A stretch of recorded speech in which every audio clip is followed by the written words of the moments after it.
ถ้าอนง1คือปีที่แล้วเมื่อปี67เรื่องสุดท้ายของพี่เอสสายลับ Facebook ยังไม่มีเลยมั้งหายไปไหนมา17 ปี พอเรากลับมาทำหนังเนี่ยผมกลัวเอามากเลยอ่ะผมกลัวหนังแบบผมมันจะไม่ใช่หนังในปัจจุบันแล้วอ่ะเพราะว่าคนชินกับอะไรเร็วๆไปแล้วเราจะทำหนังสไตล์ TikTok 1 ซีนไม่เกิน2 นาทีพูดเท่าที่จำเป็นใช้เหตุการณ์ในการเล่าอย่างไอ้ช็อตแห่เนี่ยตอนถ่ายทำเนี่ยผมไม่เขาเล่นนานมากเลยผมไม่อยากคัดเลยผมอยากให้ปล่อยให้ไปเรื่อยๆผมอยากดูมันเล่นมันน่ารักเขาคงคิดในใจว่าเมื่อไหร่มึงจะคัดสักทีกับพี่เอสดูคนเคยวิเคราะห์หนังผมว่าเป็นอย่างนี้ทุกเรื่องเลยเป็นรักที่ข้ามเส้นเป็นรักที่ไม่สมหวังมันเป็นรักที่เป็นไปไม่ได้ผมว่ามันเป็นตัวตนผมนะผมเป็นอย่างนี้ทุกเรื่องเลยร้องทุกเรื่องเลยอย่างตอนแฟนฉันน่ะประหลาดมากเลยผมร้องไห้ตอนซีนเนี้ยที่กินไอติมแล้วไอ้แจ็คมันแย่งไอติมเด็กมันตั้งใจมากเลยอะคือผมแพ้อะไรแบบเนี้ยความทุ่มเทความตั้งใจทีมเวิร์กอะไรแบบเนี้ยผมแพ้มากสูตรสำเร็จที่จะทำให้หนังมันฮิตตามสไตล์ของพี่เอสครับมันคืออะไรสวัสดีครับผมเอสคงกิจ ริมนครับเป็นผู้กำกับภาพยนตร์เรื่องอนงและอนง2 3 4 ชาติครับตอนนี้คืออย่างอนง2นี่ก็คือจะเดือนแล้วถูกไหมพี่เอสที่เข้าฉายวันที่30อะครับ30 ตุลาใช่ครับเป็นไงบ้างพี่เอสกระแสจริงๆรายได้ไม่ได้เยอะเท่าภาคแรกครับก็กลางๆรายได้กลางๆแล้วถ้าเกิดในฐานะคนกำกับล่ะครับสนุกกว่าไหมครับสนุกมากคือเพราะว่ามันเป็นอะไรที่ผมไม่ค่อยได้ทำอ่ะเรียกว่าไม่เคยทำเลยดีกว่าหนังพีเรียดหนังแอคชั่นครับหนังที่มีปอบอะไรอย่างเงี้ยผมเชื่อว่าเหมือนมันมีหลายมูดผสมกันอยู่ในหนังใช่ผมอันเนี้ยผมเรียนพี่เอตรงๆผมยังไม่ได้ดูครับแต่ผมก็ได้เห็นเทรลเลอร์ได้เห็นไทเทิลได้ไปดูรีวิวอะไรอย่างเงี้ยมันก็เหมือนเป็นแนวใหม่เหมือนกันต้องเท้าความไปตอนภาค 1พอภาค 1เนี่ยจบปุ๊บเนี่ยจริงๆเรื่องราวมันเหมือนจบไปแล้วทุกคนบอกว่า complete แล้วก็คือนางเอกไปเกิดแล้วเขาก็ได้เจอกันในฝันเจอกันในแบบอะไรสักอย่างหนึ่งที่เป็นอีกมิตินึงอะไรเงี้ยนะฮะพอหนังประสบความสำเร็จเนี่ยก็มีคนพูดว่าภาค 2อยากดูภาค 2อะไรเงี้ยเราก็บอกว่ามันยากมากเลยนะภาค 2เนี่ยพูดง่ายๆไม่มีใครมีชีวิตอยู่แล้วอ่ะมันหมดแล้วคือเราจะไปต่อภาค 2ได้ยังไงอะไรเงี้ยแต่ว่ามันมีประเด็นหนึ่งที่มีความค้างคาอยู่ในภาค 1เป็นประเด็นของการตายของอนงอะไรเงี้ยเราก็เลยรู้สึกว่าอันเนี้ยเรามาเล่าได้มีเรื่องเล่าซึ่งจริงๆแล้วเนี่ยเวลาเราเขียนบทเนี่ยบางเหตุการณ์เนี่ยมันจะแบ็กสตอรี่ที่ทำไมถึงเกิดเหตุการณ์นี้มันมาจากไหนอะไรเงี้ยมันจะมีโปรไฟล์เหล่านั้นอยู่ใช่ซึ่งจริงๆแล้วภาพที่คนดูเห็นอ่ะมันไม่ได้ใช้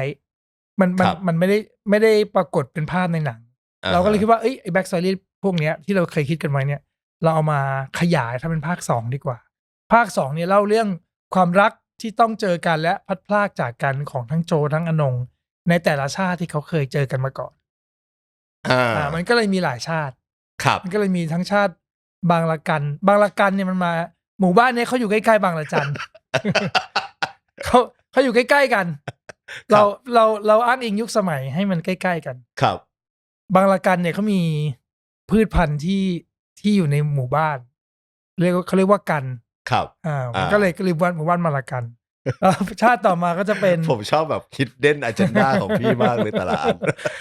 อันนึงก็เป็นชาติเราเรียกว่าชาติปอบแล้วกันฮะเกิดสมัยรัชกาลที่4บริเวณจังหวัดนครพนมอันนี้ผมเอาตำนานเกี่ยวกับเรื่องปอบมาใช้คนรักกับปอบนะครับแล้วก็อีกชาติหนึ่งก็จะเป็นรัชกาลที่7ก็จะเป็น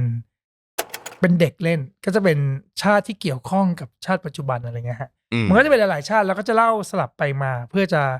บอกคนดูว่าจริงๆเนี่ยไอ้ดวงวิญญาณ2 ดวงเนี่ยเขาผูกพันกันมานานแล้วก่อนที่เราจะมาเจอในภาค 1อะไรเงี้ยมันก็เลยกลายเป็นแบบภาค 2ที่เป็นเหตุการณ์ก่อนหน้าให้ภาค 1พอพี่เอสเล่าแบบแบบอยากรู้ว่าเวลาพอสมมติพี่เอสตั้งธงไว้ว่าสมมติตั้งโครงไว้ว่าจะต้องแบบสมมติมี 3-4 ชาติว่ากันไปครับแต่ว่าแต่ละชาติต้องมียุคมีสถานที่ผมใช้คำว่ามีพิกัดเจาะจงแบบนั้นด้วยใช่ไหมครับในการทำหนังขึ้นมาหมายถึงว่าเหมือนพี่เอสเล่าว่าชาติปอบต้องเป็นร.4 นะต้องนครพนมนะอะไรอย่างเงี้ยเวลาเราทำหนังมันต้องคิดแบบนั้นด้วย ผมคิดว่ามีเพื่อที่จะเป็นสถานที่ที่เกิดเหตุการณ์บางอย่างขึ้นแล้วคนรีเลทคนรีเลทได้คืออย่างบางละจันเงี้ยคนก็รู้จักก็เลยว่าเราทำหมู่บ้านสมมุติขึ้นมาชื่อบางละกันเนี่ยบรรยากาศมันก็คล้ายๆบางละจันเพราะว่ามันอยู่ในภาคกลางแล้วก็มีเหตุการณ์ช่วงนั้นก็คือจะเสียกรุงมีพม่ามาบุกอะไรเงี้ยสร้างสถานที่สร้างเวลาขึ้นมาเพื่อเป็นจุดมาร์กประวัติศาสตร์ว่าตอนนั้นประเทศไทยเกิดอะไรขึ้นแล้วอะไรเงี้ยฮะอย่างตอนที่เป็นชาติปอบที่นครพนมเนี่ยรัชกาลที่4เนี่ยเพราะว่าในเรื่องเนี่ยพอถึงจุดสำคัญมันจะมีเหตุการณ์สุริยุปราคาซึ่งเกิดในสมัยนั้นพอดีรัชกาลที่4มันก็เลยเป็นจุดมาร์กแต่ละเหมือนเป็นความเชื่อว่าสุริยุปราคาแล้วมันเหมือนกับมีเหตุอาเพศใช่อ๋อมันก็จะเกี่ยวข้องกันในเรื่องด้วยคือเราพยายามทำให้เหตุการณ์จริงมันเกี่ยวข้องกับเรื่องราวของเรามันจะได้แบบผมว่ามันก็สนุกดีแล้วมันก็ดูเหมือนเป็นเรื่องจริงคือเหมือนเรากำลังทำเรื่องจริงอยู่อะไรเงี้ยครับซึ่งอนง2เนี่ยที่ตอนนี้กำลังเข้าฉายคือเหมือนกับเป็นออริจินครับก่อนของภาคแรกใช่ครับมันไม่ใช่ว่าต่อจากภาคแรกใช่ไหมมันมีเหตุการณ์ต่อด้วยครับมันก่อนและหลังคือมันจะเป็นกรรมผูกพันที่เขาทำอะไรบางอย่างเสร็จแล้วเนี่ยมันจะไปต่อเนื่องถึงภาคเหตุการณ์ในวันเนี้ยในพศนี้ด้วยมันต่อเนื่องกันครับโปรดักชันทำยากไหมพี่ยากกว่าเดิมผมดูแล้วแบบว่าเหมือนยากกว่าภาคแรกเยอะเหมือนกันนะครับพี่เอสคือภาคเดิมเนี่ยเราถ่ายที่บ้านเขียวบ้านขุนพิทักษ์ที่อยุธยาครับภายนอกแล้วก็ภายในบางส่วนแต่ว่าภายในจริงๆเลยอ่ะเหตุการณ์ต่างๆเราเซตในสตูขึ้นมาไอ้ข้างในฮะเพื่อสะดวกในการสมมุติว่าเราจะเปลี่ยนกลางวันเป็นกลางคืนสมมุติว่าเราจะเป็นชั้นบนชั้นล่างเปลี่ยนห้องหรือทำเป็นบ้านผีสิงก็คือที่บ้านของจริงอ่ะเนื่องด้วยมันเป็นเขาเป็นคล้ายๆว่าสมบัติของชาติของกรมศิลปากรอ่ะเราไม่สามารถจะไปตอกไปดึงไม้ไปอะไรได้ไปเด็กให้มันแบบที่เราต้องการขนาดนั้นใช่อาจจะโดนจับได้โดนจับสมบัติมันเป็นเหมือนสมบัติทางวัฒนธรรมของประเทศเขาลงทะเบียนกับกรมศิลปากรเราก็เลยต้องไปแยกไปทำในสตูส่วนภายนอกแล้วก็เขาอนุญาตให้เราใช้แล้วก็ไปใช้ภายนอกได้อะไรเงี้ยแต่ว่าพอเป็นภาคเนี้ยเราเล่าเป็นชาติอื่นๆเหตุการณ์ก็เกิดขึ้นแบบหลายๆที่มากเลยโลเคชันที่เราถ่ายเนี่ยพอเราทำมาเรื่อยๆแล้วเราลองสรุปโลเคชันไม่มีอันไหนเป็นกรุงเทพเลยแม้กระทั่งสตูก็ยังเป็นต่างจังหวัดเลยสตูเป็นปทุมธานีเป็นที่อย่างบางละการเราถ่ายที่กาญจนาโมวิทาวก็จะเป็นที่นครปฐมอย่างชาติปอบเราถ่ายที่อำเภอปักธงชัยสถานที่ของจิมทอมสันฟาร์มเขารวบรวมบ้านอีสานโบราณไว้ในที่เดียวกันเหมือนเราเป็นคนที่ชอบสะสมรองเท้าแล้วก็ซื้อรองเท้ามาเก็บไว้แต่เขาว่าเป็นบ้านชอบสะสมบ้านเขาก็เอาบ้านจากหลายๆที่มารวมมาที่เดียวกันมาวางไว้ใช่คือของสะสมแล้วก็จัดแสดงจัดงานอะไรเงี้ยครับซึ่งโชคดีมากที่เขาให้เราถ่ายที่ดูในตัวอย่างเลยในหนังเนี่ยก็จะเห็นว่าโอ้โหบ้านเรือนสวยแล้วก็ตามยุคสมัยมากๆเลยครับสมบูรณ์มากภาค2พี่เอสอยากเล่าอะไรครับในมุมผู้กำกับหมายถึงอยากนำเสนออะไรสำหรับอนง2จริงๆแล้วเนี่ยสิ่งที่ผมเล่าในหนังเกือบทุกเรื่องของผมเนี่ยมันก็คือว่าคนเรามันมีชะตากรรมของตัวเองฮะบางคนก็สมหวังในความรักบางคนก็ไม่สมหวังบางคนก็อยากจะได้อะไรก็ไม่ได้คือทุกคนทุกชีวิตทุกวิญญาณมันมีชะตากรรมของตัวเองอย่างภาค 1เราก็เล่าว่าเขาชอบกันนะเขารักกันเขาเจอกันแล้วเขาก็ดวงจิตผูกกันแต่ว่าเขาเป็นคนกับผีเขาก็ทำอะไรไม่ได้โดนตัวกันยังไม่ได้เลยอะไรอย่างเงี้ยฮะครับภาค2เนี่ยก็เล่าจริงๆแล้วสิ่งที่ผมเล่าก็เหมือนเดิมทุกครั้งก็คือว่าไอชะตากรรมของแต่ละคนมันไม่เหมือนกันเราก็ต้องใช้ชีวิตไปตามชะตากรรมแล้วก็แก้ปัญหาเพื่อสิ่งที่เราอยากจะได้สิ่งที่เราต้องการในแต่ละสถานการณ์ของชีวิตอะไรเงี้ยฮะอย่างภาค2เนี่ยมันก็จะเล่าว่าไอภาคแรกที่เขาไม่สมหวังกันเนี่ยจริงๆแล้วมันก็เป็นอย่างเงี้ยแหละมาในชาติก่อนๆแล้วเขาก็มีวิธีการในแต่ละชาติซึ่งแต่ละชาติก็จะมีเรื่องราวของตัวเองนะครับก็จะมีเรื่องราวความรักที่สุดท้ายก็ไม่สมหวังของตัวเองซึ่งจริงๆแล้วเนี่ยมีคนเคยวิเคราะห์หนังผมว่าเป็นอย่างนี้ทุกเรื่องเลยเป็นรักที่ข้ามเส้น เป็นรักที่ไม่สมหวังมีอะไรกั้นอยู่บางๆใช่มีอะไรกั้นอยู่ก็คือ ผมก็ไม่รู้เหมือนกันนะว่ามันมาจากไหนอ่ะแต่จริง พอพี่เอสพูดแบบนี้แล้วหนังแทบทุกเรื่องของพี่เอสมันเป็นอย่างนี้มันเป็นรักที่เป็นไปไม่ได้เป็นความรักที่เป็นไปไม่ได้พอภาค 2เนี่ยเราก็จะเล่าเรื่องนี้แหละว่าแต่ละชาติแต่ละภพเนี่ยเขาก็เจอกันแล้วก็ด้วยดวงจิตที่ผูกกันทำให้เขารักกันแต่ว่ามีปัญหาอะไรบางอย่างที่เขาไม่สามารถจะข้ามผ่านมันไปได้แล้วเขาจะต้องผจญกับชะตากรรมในช่วงท้ายๆของความสัมพันธ์อะไรเงี้ยฮะมันจะเล่าเรื่องนี้แหละเล่าเรื่องนี้จริงๆผมเล่าเรื่องนี้ทุกเรื่องที่ทำเลยจริง จริงแล้วจริงพี่เอส ครับ แล้วเราต้องใช้คำว่าอะไรถ้าภาษาหนังนะครับแบบเราเรียกว่าพล็อตเหรอหรือมูดที่แบบเอาหนังผีมาทำให้มันดูอารมณ์ดีมีเสียงหัวเราะมีฟีลกู๊ดมีมุกอันนี้คือผมใช้คำว่าดีไซน์มันไอจุดเริ่มต้นอยากทำผมเรียกว่าอะไร direction ดีกว่าdirection direction ของหนังทำไมถึงอยากให้มันออกมาเป็นฟีลนี้หรือมันถูกดีไซน์ยังไงถึงมันออกมาเป็นนี้ผมว่ามันเป็นตัวตนผมนะผมเป็นอย่างนี้ทุกเรื่องเลยคือจริงๆแล้วถ้าย้อนกลับไปครับอย่างเพื่อนสนิทเนี่ยเพื่อนสนิทจริงๆแล้วเนี่ยมันมาจากหนังสือแล้วก็มีคนเขียนบทในบทเนี่ย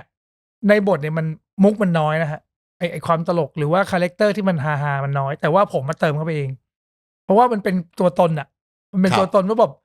เวลาเจออะไรซีเรียสก็อยากจะให้มันมีอะไรที่มันเฮฮาให้มันติงตองอะไรเงี้ยมันเป็นแบบคือพุ่งกับแต่ละคนก็จะมีสไตล์ที่แตกต่างกันอย่างสมมุติว่ายกตัวอย่างคุณก้องเกียรติเงี้ยอย่างโขมเงี้ยโขมไม่มีหาดเอาจริงแล้วก็มีตายมีแต่เลือดมีแต่แบบยิงอะไรเงี้ยก็ตัวตนแอคชั่นดุเดือดใช่อย่างคุยก็เป็นผีอะไรเงี้ยฮะครับมันก็เป็นตัวตนของแต่ละคนอย่างอนงก็เหมือนกันอนงเนี่ยตอนภาค 1เนี่ยจุดเริ่มต้นมาจากการที่ตอนพี่มากฉายมีคนที่มาดูหลายเพศหลายวัยใช่ไหมฮะก็มีคนอายุมากๆมาดูครับซึ่งเขาก็ดูแม่นาคมาทุกภาคตั้งแต่อดีตมาปัจจุบันแล้วเขาบอกว่าแม่นาคภาคนี้ไม่น่ากลัวน่ารักผมก็รู้สึกว่าคนเราเนี่ยก็มองว่าผีมันแบบเขาน่ารักได้อะไรเงี้ยแล้วประกอบกับการที่มีเพื่อนไปทำบ้านผีสิงครับแล้วก็รู้สึกว่าคนธรรมดาก็ทำบ้านผีสิงได้ก็จริงๆแล้วพุ่งกับทุกคนก็จะเอาเรื่องที่ตัวเองเนี่ยสนใจในมุมต่างๆของตัวเองที่เคยเจอมาประสบการณ์หนังสือเจอเพื่อนเหตุการณ์จริงที่เคยเจออะไรเงี้ยฮะเหมือนที่พี่เก้งเคยเล่าว่าเขาก็เอาเหตุการณ์จริงที่เขาเจอจากสิ่งรอบๆตัวเขาเนี่ยมาพล็อตเป็นเรื่องเราก็พล็อตว่าอ๋อผีน่ารักเนอะถ้าสมมติพี่ผู้ชายคนนึงมีบ้านเก่าแล้วเขาไปเจอผีแล้วก็ผีก็ไม่ผีพี่ไม่เคยหลอกใครถ้าผมเป็นผีเนี่ยผมก็ต้องฝึกนะการหลอกแหละ เพราะผมก็คงไม่เป็นก็คงมีรุ่นพี่ผีมาสอนผมอะไรเงี้ยทำยังไงให้คนกลัววะแบบอย่างเงี้ยเหรอครับยังไงมันจะดีไซน์ท่าไหนดีว่ามันจะแบบมันจะบอกไปทางไหนเขาถึงจะกลัวเราผมว่าผมไม่น่าเป็นตั้งแต่แรกผมว่าผมก็ต้องฝึกมันก็เลยกลายเป็นว่าฝึกผีมาหลอกแล้วก็ตัวเองติดหนี้แล้วก็รู้สึกว่าบ้านผีสิงนี่มันทำแล้วได้เงินก็เลยเอาผีจริงมาทำเป็นบ้านมาทำบ้านผีสิงอะไรเงี้ยแล้วก็ฝึกหลอกอะไรเงี้ยอันนี้คือที่มาของอนงที่ผมคิดมันถ้าถามว่าไอ้ดิเรกชันต่างๆนี้มันมาได้ไงมันก็มาจากความเป็นตัวตนของเราสิ่งที่เราชอบดูอะไรเฮฮาตลกเราชอบหนังรักเราชอบอะไรที่มันดูทริลเลอร์ตื่นเต้นหน่อยอะไรเงี้ยตัวตนเรามันก็กลายเป็นหนังที่เราทำไมถึงมาลงตัวอันนี้ผมอยากรู้จริงๆเพราะว่าผมได้ดูตัวอย่างบางตอนได้ดูอะไรอย่างเงี้ยจีกับโบเข้าเนอะจริงๆมันคอนฟลุกเหมือนกันนะมายังไงพี่ทำไมถึงกลายมาเป็นคู่นี้จะเรียกว่าฟลุกดีหรือเปล่า เรียกว่าสิ่งที่ผมชอบแล้วกันก็คือดิเรกชันนั่นแหละยกตัวอย่างเช่นนะฮะอย่างเช่นตอนเพลงประกอบภาพยนตร์เรื่องสายลับจับบ้านเล็กไม่รู้จักเธอเนี่ยเพลงนี้พี่เก้งเขาเป็นคนบอกว่าเฮ้ยเพลงนี้ของวงอภัยเป็นคุณป้ามันแบบมันน่าจะบอกกับหนังเรื่องนี้นะอะไรเงี้ยแล้วผมก็บอกว่าน่าจะลองคู่นะพี่เก้งไม่รู้เหมือนกันในหัวผมเนี่ยไอเพลงเนี้ยมันจะร้องโดยป๊อปและดาหมายถึงมันมาเองขึ้นมาเลยว่าเสียงนี้เท่านั้นอะไรอย่างเงี้ยเหรอครับผู้ชายตัวใหญ่ๆเสียงเล็กกับผู้หญิงตัวเล็กเสียงใหญ่ดามีพลังแต่ป๊อปเสียงซอฟอะไรเงี้ยแบบไม่รู้คือมันเป็นเวลาเราทำงานเราจดจ่อกับเหตุการณ์หรือว่าเรื่องราวอะไรฮะไอสิ่งต่างๆในหัวมันจะประกอบร่างกันเองอย่างเช่นเพลงช่างไม่รู้เลยในเพื่อนสนิทเนี่ยผมก็ฟังจากวิทยุนี่แหละฟังแล้วก็มันเข้ากันหนังดีก็เลยเอาไปประกอบหนังอะไรเงี้ยคือมันมาเองอย่างเช่นจีกระโบอย่างเงี้ยพอเรา อยู่กับบทเรื่องนี้นานๆจริงๆผมเขียนไว้นานมากนะฮะเขียนไว้ประมาณ 3-4 ปีก่อนที่จะได้ทำฮะอนงนะครับใช่ฮะ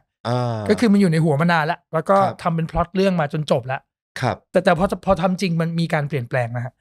ผมก็เห็นภาพไอ้พระเอกนางเอกในหัวเนี่ยเห็นมานานแล้วพอเจอโบผมไม่รู้จักได้ซ้ำว่าโบเขาเป็นดาราละครมาก่อนผมไม่รู้เลยนะว่าเขาเล่นละครช่อง 7มาก่อนช่อง 3เป็นนักร้องกามิกาเซ่ผมก็ไม่รู้นะผมเห็นเขาสัมภาษณ์กับนักข่าวแล้วเขาก็ต่อล้อต่อเถียงแล้วก็พูดอะไรก็ไม่รู้เรื่อยเปื่อยกับนักข่าวแบบอยู่ดีก็เฮ้ยทำไมอันนี้มันน่ารักจังวะผู้หญิงคนนี้มันน่ารักมากเลยแบบใครวะเนี้ยก็เลยไปหาดูว่าอ๋อเขาเป็นดาราเนี่ยก็เลยเชิญเข้ามาคุยว่าเขาอยากเล่นไหมอะไรเงี้ยซึ่งตอนแรกก็ไม่ได้มองว่าเป็นโบและยังไม่มีด้วยซ้ำว่าจะเป็นใครใช่เล็งโบไว้แต่ว่าก็ยังแคสคนอื่นๆด้วยก็แคสทุกคนพอบทมันเรียบร้อยแล้วมันมีคาแรคเตอร์ตัวละครที่ชัดเจนแล้วเราก็ต้องเอามาแคสสิว่าแบบว่าเราเห็นตัวละครตัวนี้กับนักแสดงคนนี้มันเข้ากันได้ไหมครับอย่างจีเนี่ยจีผมเจ้าจีมานานมากนะตั้งแต่เขายังไม่มีหนวดเลยยังหน้าเกลี้ยงอยู่เลย45 ปีแล้วมั้งนานมากเลยว่าเขาไปฟิตติ้งโฆษณาที่หับโพหินหับโพหินกับ GDS เมื่อก่อนก็ติดกันผมก็เข้าไปทำอะไรสักอย่างไม่รู้แล้วเขาก็บอกว่าสวัสดีครับพี่เอสพ่อผมชอบหนังเรื่องแฟนฉันมากเลยเพราะว่าพ่อผมชื่อเดียวกันกับพระเอกพ่อเขาชื่อเจี๊ยบครับพี่เจี๊ยบแล้วผมมารู้ทีหลังว่าพ่อเขาคือเจี๊ยบที่สุดชอบวิจิตครับแล้วหลังจากนั้นมาอีกสัก10 กว่าปีผมก็ไปเล่นซีรีส์เล่นเป็นตำรวจก็เจอกันแล้วก็เล่นด้วยกันอ๋อเหรอครับแล้วผมเป็นหัวหน้าเขาเป็นลูกน้องเล่นเป็นตำรวจครับแล้วก็ปล่อยมุกอะไรกันเลี่ยราดแบบพุ่งกลับเขาบอกว่าจะใส่อะไรก็ใส่ไปเลยอย่างเงี้ยแล้วก็มองหน้าแล้วก็ขำกันก็เลยสนิทสนมกันแล้วรู้สึกว่าไอเด็กผู้ชายคนนี้มันเป็นคนที่อ่อนโยนมากเลยนะจิตใจเขาเป็นคนน่ารักและเป็นคนที่เราปลอดภัยที่จะอยู่กับผู้ชายคนนี้หมายปลอดภัยในแง่ว่าเราจะไม่โดนพูดจาไม่ดีอะไรต่างๆแบบนี้ก็เลยรู้สึกว่าแล้วก็จำไว้ว่าไอ้ผู้ชายคนนี้มันน่ารักเลยแล้วก็พอได้ทำหนังแล้วก็เรียกมาแคสก็คนที่เราจำได้คนที่เรารู้สึกว่าเหมาะสมกับบทเนี้ยก็เรียกมาแคสก็ได้2 คนนี้มาแล้วพอมาเวิร์กช็อปกันก็เห็นถึงความเข้ากันซึ่งจริงๆแล้วอย่างโบเงี้ยเขาเป็นผู้หญิงที่เหมือนผู้ชายพูดจาเปิดเผยโผงผางอะไรก็มันแบบแต่ดันน่ารักสำหรับผมไอโบคือน้องชายคนหนึ่งไปฟิลนั้นเลยใช่สำหรับการทำงานใน2 ภาคที่ผ่านมาเราเจอกันแบบ2 ปีนี้เราเจอกันบ่อยๆเลยแบบว่าทำงานด้วยกันไปเวิร์กช็อปไปโปรโมทอะไรเงี้ยแล้วสิ่งที่มันคุยกับผมสิ่งที่แบบเ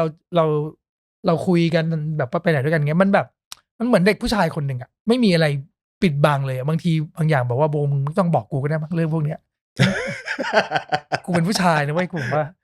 คืออะไรเงี้ยคือแบบกลายเป็นว่าเรารู้สึกว่าไอในภายนอกที่มันดูน่ารักไปหมดอะไรเงี้ยครับในความเป็นจริงของเขาเขาเหมือนเด็กผู้ชายมากกว่านิสัยส่วนลึกนะแต่ว่ากิริยาท่าทางหรือว่าโดยปกติเขาก็เป็นผู้หญิงที่น่ารักอยู่แล้วแล้วก็มีเสน่ห์กระฉับกระเฉงแบบว่าตื่นตัวตลอดเวลาอะไรเงี้ยก็พอเราอยู่ใกล้ชิดกันเรารู้สึกว่ามันเป็น energy ที่เข้ากันพอดีแล้วในหนังเนี่ยด้วยการเวิร์กช็อปของเราเนี่ยเราก็พยายามปรับจูนคือเขา2 คนก็เป็นนักแสดงมืออาชีพอยู่แล้วเราทำงานกับนักแสดงมืออาชีพเพราะฉะนั้นเวลาเราบอกว่าจะต้องมีการปรับเปลี่ยนต่างๆหรือว่าตัวละครตัวนี้ทัศนคติก็เป็นแบบนี้นะเขาเลยทำอะไรแบบนี้อะไรเงี้ยเขาก็รับรู้แล้วก็ดีไซน์แล้วก็เวิร์กช็อปมาแสดงร่วมกันแล้วก็หาจุดที่คิดว่ามันเหมาะสมที่สุดสำหรับหนังเรื่องนี้อะไรซึ่งค่อนข้างลงตัวสำหรับพี่เอสด้วยอยู่แล้วลงตัวเขา2 คนก็สนิทกันเร็วเมื่อกี้พี่เอสพูดถึงเรื่องของเพลงด้วยอย่างอนง2เนี่ยทำไมถึงเป็นเอเชีย7พี่ไม่ผมจะบอกว่าเป็นวงที่ผมกรี๊ดมากจริงๆแล้วมันมีหลายเพลงครับสำหรับผมเนี่ยเวลาเราเริ่มต้นทำโปรเจกต์อะไรบางอย่างเราจะเปิดหัวแล้วก็พยายามรับอะไรบางอย่างที่มันประกอบร่างเป็นหนังเรื่องนี้ขึ้นมาได้เพลงเนี่ยมันเป็นศิลปะที่เข้าสู่เราง่ายที่สุดเลยง่ายและจดจำและบริสุทธิ์สำหรับผมนะมันเพราะว่ามันสั้นแล้วมันก็ดนตรีมันง่ายสำหรับคนแม้กระทั่งแบบไม่มีเนื้อร้องนะฮะ พอเป็นดนตรีอ่ะมันอยู่ในหัวปุ๊บแล้วมันก็ซึมซับอย่างตอนอนงภาค 1อ่ะตั้งแต่เขียนบทอ่ะผมได้ยินเพลงไม่ต้องรู้ว่าเรารักกันแบบไหนมาตลอดเลยนะฮะระหว่างเขียนบทอ่ะใช่แล้วบางทีอ่ะเพลงเหล่านี้มันเป็นหลักยึดสำหรับเราด้วยสำหรับการทำบทสำหรับบทหนัง2 ชั่วโมงเนี่ยมันมีความเป๋ง่ายครับบางทีอ่ะพอเราสร้างคอนฟ lict ไอ้ช่วงกลางเรื่องเนี่ยครับบางทีเราไม่รู้จะทำอะไรกับมันอะแล้วสังเกตดิฮะหนังเนี่ยตอนกลางๆเรื่องมันจะดูน่าเบื่อนิดนึงไม่ได้ตกท้องช้างเพราะว่ามันจะต้องเอาปัญหามาใส่ตัวละครแล้วมันจะค่อยๆแก้ปัญหาแล้วมันก็จะมีซับพล็อตอื่นเข้ามาอะไรเงี้ยครับซึ่งถ้ามันเป๋อะในสุดท้ายแล้วพอเราแก้ปัญหาตัวละครแล้วมันสรุปตอนท้ายอะถ้ามันเป๋คนดูจะถูกดึงดูดความสนใจไปสู่ประเด็นอื่นเพราะฉะนั้นมันต้องพยายามเข้ามาสู่ประเด็นของเราให้ได้อะไรเงี้ยเพราะฉะนั้นเวลาเราเขียนบทอะพอมีเพลงอะมันจะบอกเราเสมอว่าหนังเรื่องนี้มันพูดถึงเรื่องอะไรมันยึดไว้ใช่เพราะฉะนั้นเพลงเนี่ยมันจะมีผลครับอย่างอนงภาค 2เนี่ยพอเราทำไปเรื่อยๆครับทำไปเรื่อยปุ๊บแล้วก็เปิดเพลงฟังทีมเขียนบทเนี่ยในห้องเขียนบทก็จะมีเพลงอยู่เรื่อยๆครับก็เพลงนี้มันใช่ไหมสำหรับหนังเรื่องนี้อะไรเงี้ยก็เปิดพอหนังเนี่ยมันพูดถึงเรื่องความรักในหลายๆชาติซึ่งจริงๆแล้วในเรื่องเนี่ยมันจะวนกลับมาถ้าดูนะมันเลยไปเจอเพลงนี้เหรอฮะใช่ครับจริงๆมีหลายๆเพลงเวลาเปิดอ่ะแล้วคัดเลือกมาจริงๆแล้วก็จะมีเพลงเดียวนั่นแหละที่จะมันเป็นตัวแทนของหนังในการโปรโมทหนังจริงๆแล้วในห้องเขียนบทก็มีอีกหลายๆเพลงฮะแต่ว่าสุดท้ายแล้วอะไรล่ะที่มันเหมาะสมที่สุดสำหรับการพรีเซนต์หนังเรื่องนี้ในการโปรโมทก็เลยเลือกเพลงลูกแสดงว่าแก่นเพลงกับแก่นหนังมันต้องเห็นกันแล้วมันโพะแล้วมันใช่จริงเพราะว่าพอมัน3-4 ชาติเหมือนมันวนลูปใช่แล้วจะมีชาติปัจจุบันอยู่ด้วยหนังก็เลยกลายเป็นเพลงลูปใช่ภาคแรกคนกับผีครับรักกันครับได้ไม่รู้แต่สุดท้ายมันคือไม่ต้องรู้หรอกว่าเราคบกันแบบไหนใช่มันว่ะมันจริงๆแล้วมันพื้นฐานเรื่องความรักความสัมพันธ์มันก็จะมีอยู่ไม่กี่แบบหรอกแต่ว่าถ้ามันเจาะจงลงไปเฉพาะในบางมุมเงี้ยมันก็จะมีบางเพลงที่เหมาะสมกับหนังบางเรื่องครับอนง2ยากสุดสำหรับการกำกับหรือการทำหนังเรื่องนี้ของพี่เอสสิ่งที่ยากที่สุดเลยเนี่ยมันน่าจะเป็นเรื่องอะไรครับมันจะเป็นเรื่องที่เราดีไซน์ไว้ว่าในแต่ละชาติอ่ะ2 คนนี้จะต้องมีคาแรคเตอร์ที่ไม่เหมือนกันเลยกับชาติอื่นๆสมมุติว่าโบเล่นเป็นอนงในชาติบางระกันเขาจะเป็นหัวหน้าหมู่บ้านที่แมนๆหน่อยเป็นคนต่อสู้เก่งที่สุดในหมู่บ้านแนวหน้าใช่ครับบอยแมนเวลาแบบว่าชอบผู้ชายก็จะพูดตรงๆเลยลุกเข้าหาก่อนอะไรเงี้ยครับอย่างอีกชาติหนึ่งชาติที่เป็นปอบเขาจะเป็นเด็กผู้หญิงคนหนึ่งที่ยังไม่เคยรู้จักความรักมาก่อนแล้วมีผู้ชายที่มาจากพระนครหลวงจักรเนี่ยมาแล้วก็เขาก็รู้สึกว่าไอ้นี่มันคือความรักหรือเปล่า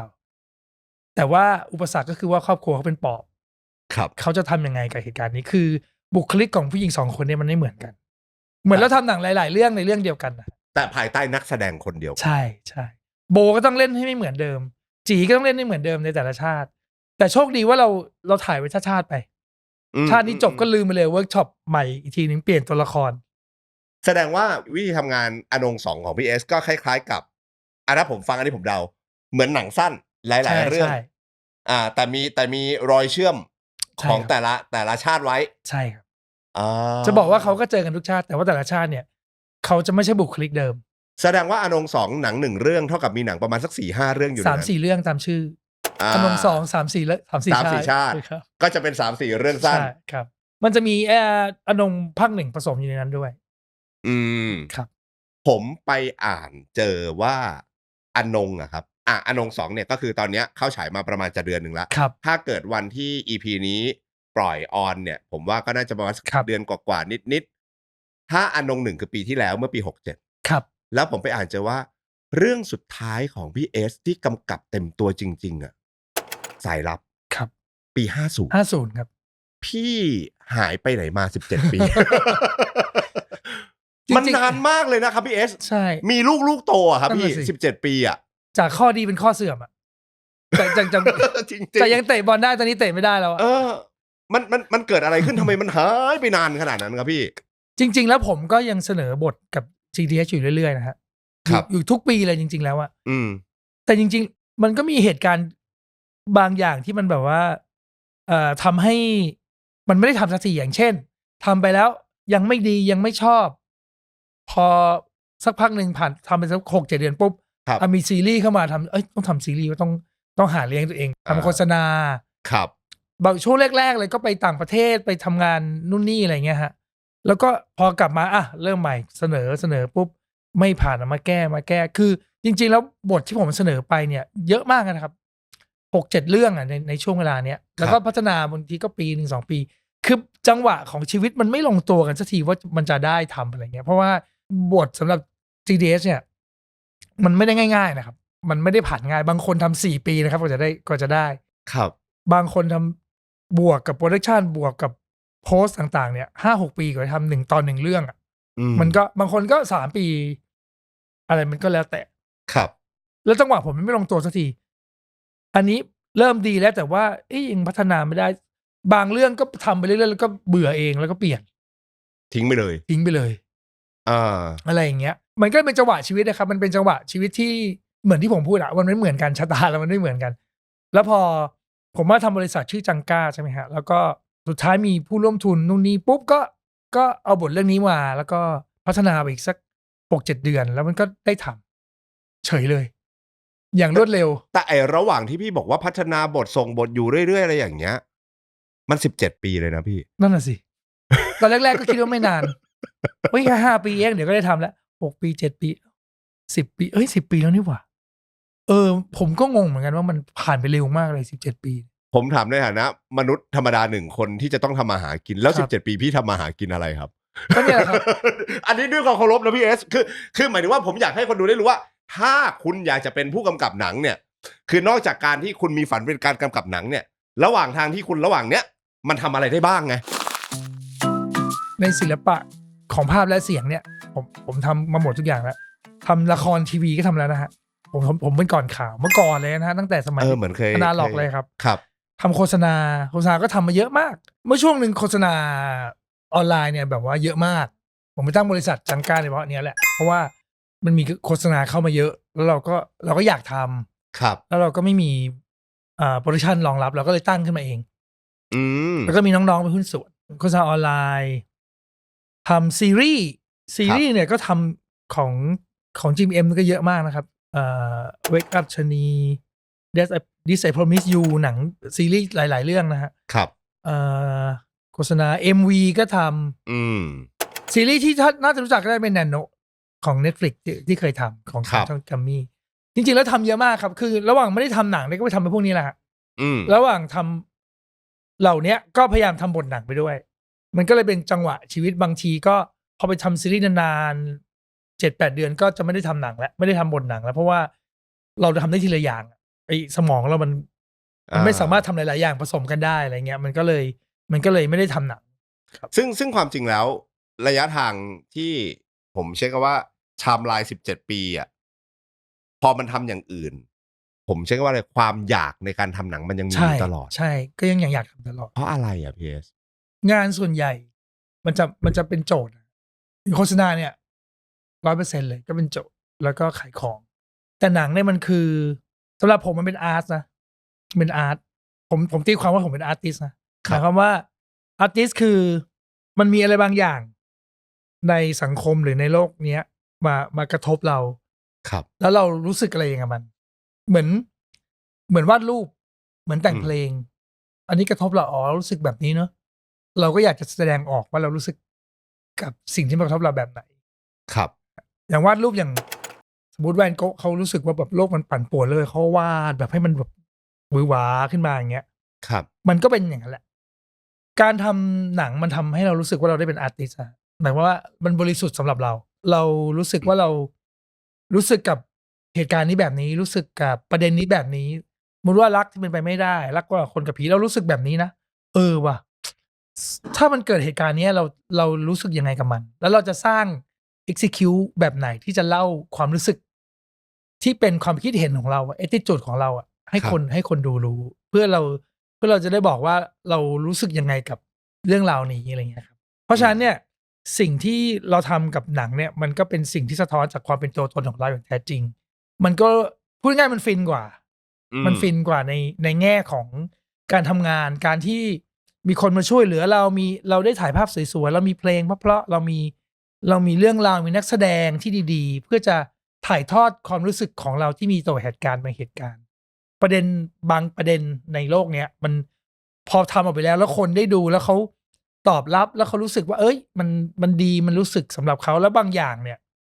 มันเป็นสิ่งที่เขาไปพูดถึงว่าแบบ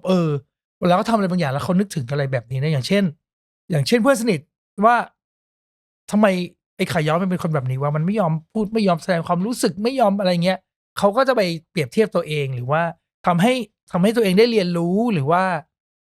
ได้รู้จักตัวเองมากขึ้นจากหนังของเราอะไรเงี้ยมันก็เป็นสิ่งที่ดีสำหรับการทำงานเออมันฟินกว่า ฟินกว่า เอาพูดแบบเข้าใจง่ายๆนะมันฟินศาสตร์มันต่างกันยังไงอยากขอความรู้พี่เอสได้ไหมครับการทำซีรีส์กับการทำหนังเนี่ยจริงๆแล้วถ้าเป็นซีรีส์เนี่ยผมว่าใกล้เคียงเอ่อเพราะว่ามันขึ้นอยู่กับว่าจริงๆมันขึ้นอยู่ว่าตอนต้นเรื่องเนี่ยมันมาจากไหนต่างหากคือมาจากเราเองหรือมาจากเรื่องราวที่มีอยู่แล้วหรือมาจากโปรดิวเซอร์มาจากเจ้าของเรื่องอะไรก็ตามแต่นะครับแล้วเราเล่ามันอ่ะมันก็จะเป็นทัศนคติของเราอยู่แล้วล่ะคือไม่ว่าเราจะทำงานอะไรแล้วก็แต่อย่างเช่นการเดินไปหันมามองหรือไม่หันมามองเนี่ยมันก็เป็น attitude ของเราครับมันทุกอย่างมันก็เป็นตัวเราหมดแหละแต่ว่าเรื่องมันไม่ได้เกิดขึ้นจากเราแต่ถ้าเกิดจากเรามันก็อาจจะฟินเท่ากันก็ได้แต่ถ้าสมมติพูดถึงความแตกต่างจริงๆอ่ะครับในแง่การทำอ่ะผมว่าความสนุกมันใกล้ๆกันนะแต่ความสนุกของซีรีส์เนี่ยใช้เวลานานกว่าบางทีเป็นปีอ่ะเพราะว่ามันยาวถ่ายที50 คิวอะไรอย่างเงี้ยครับมันจะยาวกว่าแล้ววิธีการ manage ความรู้สึกคนดูมันก็คนละแบบซีรีส์เนี่ยคือตอนหนึ่ง45 นาทีนอกเหนือจากแกนหลักมันจะต้องดำเนินไปแล้วเนี่ยไอ้เรื่องราวที่เกิดในเนี้ยมันก็ต้องเป็นคล้ายๆหนังเล็กๆในหนังใหญ่ๆอีกเรื่องหนึ่งมีคอนฟลิกต์มีการต่อสู้เพื่ออุปสรรคต่างๆมีการตัดสินใจตัวละครอะไรต่างๆคล้ายๆหนังแต่ว่ามันก็จะย่อลงมาแต่ในย่อลงมาเนี่ยเหมือนมันเหมือนจะง่ายแต่จริงๆแล้วมันจะต้องทำให้คนดูติดตามต่อๆไปเรื่อยๆ4-5 ตอนหรือถ้าเป็นละครก็20 ตอนไปเลยอะไรอย่างเงี้ยผมว่าอันนี้ก็ยากแบบหนึ่งคือต้องหาปมให้คนดูอยากคลี่คลายรู้ไปเรื่อยๆใช่เหมือนสมัยก่อนเนี่ยเหมือนสมัยก่อนจบเบรกจบตอนต้องมีคนวิ่งเข้ามาในบ้านแล้วบอกว่าพี่เกิดเรื่องใหญ่แล้วปุ๊บแล้วก็จบพรุ่งนี้ค่อยว่ากันเรื่องอะไรกูยังไม่รู้เลยคนเขียนบทกูยังไม่รู้เลยกูเขียนไว้ก่อนแล้วพอเปิดเบรกมาครับก็ไม่เห็นใหญ่ในเรื่องก็ไม่เห็นจะเป็นเรื่องอะไรเลยแต่ไม่รู้ล่ะคุณเล่นแบบนี้ไว้ก่อนหรือว่าบางทีเวลาเราคัตติ้งเงี้ยแบบพอเถียงกันแล้วแบบว่าเรื่องราวเป็นอย่างนี้เหรอตัดเข้าเบรกเลยทั้งที่ระหว่างคุยอยู่เลยนะครับอะไรอย่างเงี้ยคือมันก็จะมีศาสตร์ของมันที่มันแบบแต่หนังเนี่ยคือต้องทำ2 ชั่วโมงเนี้ยบริหารเวลา2 ชั่วโมงเนี้ยให้คนเนี่ยจดจ่อแล้วรู้สึกและเข้าใจสุดท้ายพอหนังจบแล้วให้เขาประทับใจคือเราแมนเนจเวลาภายใน2 ชั่วโมงผมว่าจริงๆแล้วมันก็เป็นศาสตร์ที่มีบางส่วนที่เหมือนและบางส่วนที่ไม่เหมือนในแต่ละแพลตฟอร์มพอพี่เอสไปทำงานอื่นๆ MV โฆษณาซีรีส์พอกลับมาทำหนังมันหายไป17 ปีอะครับพี่เอสคือชวนคนดูคิดแบบนี้ก่อนว่า17 ปีเนี่ย Facebook ยังไม่มีเลยมั้งประมาณแบบเพิ่งขึ้น Facebook อะพูดง่ายๆเลยว่าผมยังถ่ายฟิล์มอยู่อะเรื่องสุดท้ายอะยังเป็นอนาล็อกแบบอย่างนั้นอยู่ถูกไหมครับฟิล์มอยู่เลยครับนี่เหมือนคมกริด3-4 ชาติเหมือนกันนะ คือพอมัน17 ปีถัดมาแล้วพอจะต้องมาทำหนังอะพี่แล้วพอมันห่างไปขนาดนั้นอะยุคสมัยสิ่งที่มันเปลี่ยนไปมันมีปัจจัยต่อการทำหนังของพี่ไหมครับโอ้มีมากเลยนะเพราะว่าเรายังทำงานอยู่เรื่อยๆทำโฆษณาแต่พี่ยังตามเทรนด์อยู่ใช่ครับโฆษณาเนี่ยคือถ้าเป็นหนังเปิดมาสมมติ5 นาทีแรกคนดูต้องสนใจแต่โฆษณาคือ5 วินาทีอะอะไรอย่างเงี้ยครับแล้วก็การเกิดขึ้นแพลตฟอร์มใหม่ อย่างเช่น TikTok เงี้ยคนดูสนใจทุกอย่างอย่างรวดเร็วต้องตลกเร็วอะตลกเร็วเศร้าเร็วตื่นเต้นเร็วอะไรเงี้ยครับพอเรากลับมาทำหนังเนี่ยผมก็รู้สึกว่าผมกลัวเอามากเลยอะผมกลัวหนังแบบผมมันจะไม่ใช่มันจะไม่ใช่หนังในปัจจุบันแล้วอะแต่ว่าเรายังดูหนังอยู่นะผมว่าผมก็ยังดูหนังฮอลลีวูดหนังไทยหนังอะไรอยู่เรื่อยๆก็ยังรู้สึกว่าหนังก็ยังมีวิธีการเล่าที่น่าสนุกแล้วก็มีเสน่ห์อยู่แต่ว่าบีทของมันไม่เหมือนเดิมบีทหนังไม่เหมือนเดิมเพราะบีทคนไม่เหมือนเดิมบีทความรับรู้ของคนไม่เหมือนเดิมเพราะว่าคนชินกับอะไรเร็วๆไปแล้วเร็วๆสั้นๆเร็วๆคนชินไปแล้วซึ่งเราไม่สามารถต้านทานได้นะฮะเพราะว่ามันเป็นยุคสมัยอะเราไม่อยากตกยุคอะเราไม่อยากทำหนังแล้วคนดูบอกว่าง่วงจังเลยเอาโทรศัพท์ขึ้นมาดูอะไรอย่างเงี้ยครับเราก็เลยต้องเรียนรู้มันตอนทำบทเนี่ยก็เลยคุยกับทีมเขียนบทว่าเราจะทำหนังสไตล์ TikTok คือแล้วน่าสนใจคือ1ซีนไม่ช้าไม่เกิน2 นาทีพูดเท่าที่จำเป็นใช้เหตุการณ์ในการเล่าอันนี้คือการเขียนบทแบบมี strategy ละใช่ใช่อันนี้คือ strategy ของการทำบทเลยเราจะไม่สร้าง execute ที่ใช้เวลานานครับเราจะนานก็แต่เมื่อมันจำเป็นจริงๆอย่างเช่นตอนไคลแม็กซ์ของเรื่องครับหรือว่าตอนที่ตัวละครต้องตัดสินใจใน turning point บางจุดของเรื่องอะไรเงี้ยแต่โดยบีทของมันอ่ะเราไม่อยากให้มันช้าจริงๆแล้วถ้ากลับไปดูเพื่อนสนิทมันเป็นหนังที่ช้ามากเลยนะช้าแบบหลับได้อะสำหรับคนสมัยนี้ถ้ากลับไปดูนะเพราะว่าบีทสมัยก่อนมันไม่ใช่บีทสมัยนี้เราก็ต้องเข้าใจมันเราก็ต้องเข้าใจว่า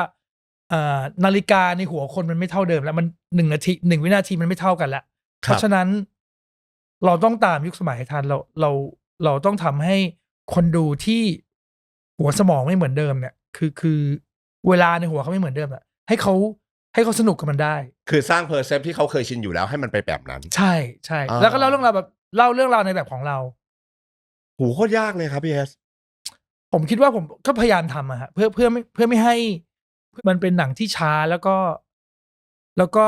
ไม่ทันใจคนดูอะคือคำว่าไม่ทันใจเนี่ยน่าสนใจสำหรับผมมากเลยเพราะว่าดูไปแบบเมื่อไหร่จะเปลี่ยนฉากเมื่อไหร่คือเราต้องต่อสู้กันหลายๆอย่างมากเลยอะ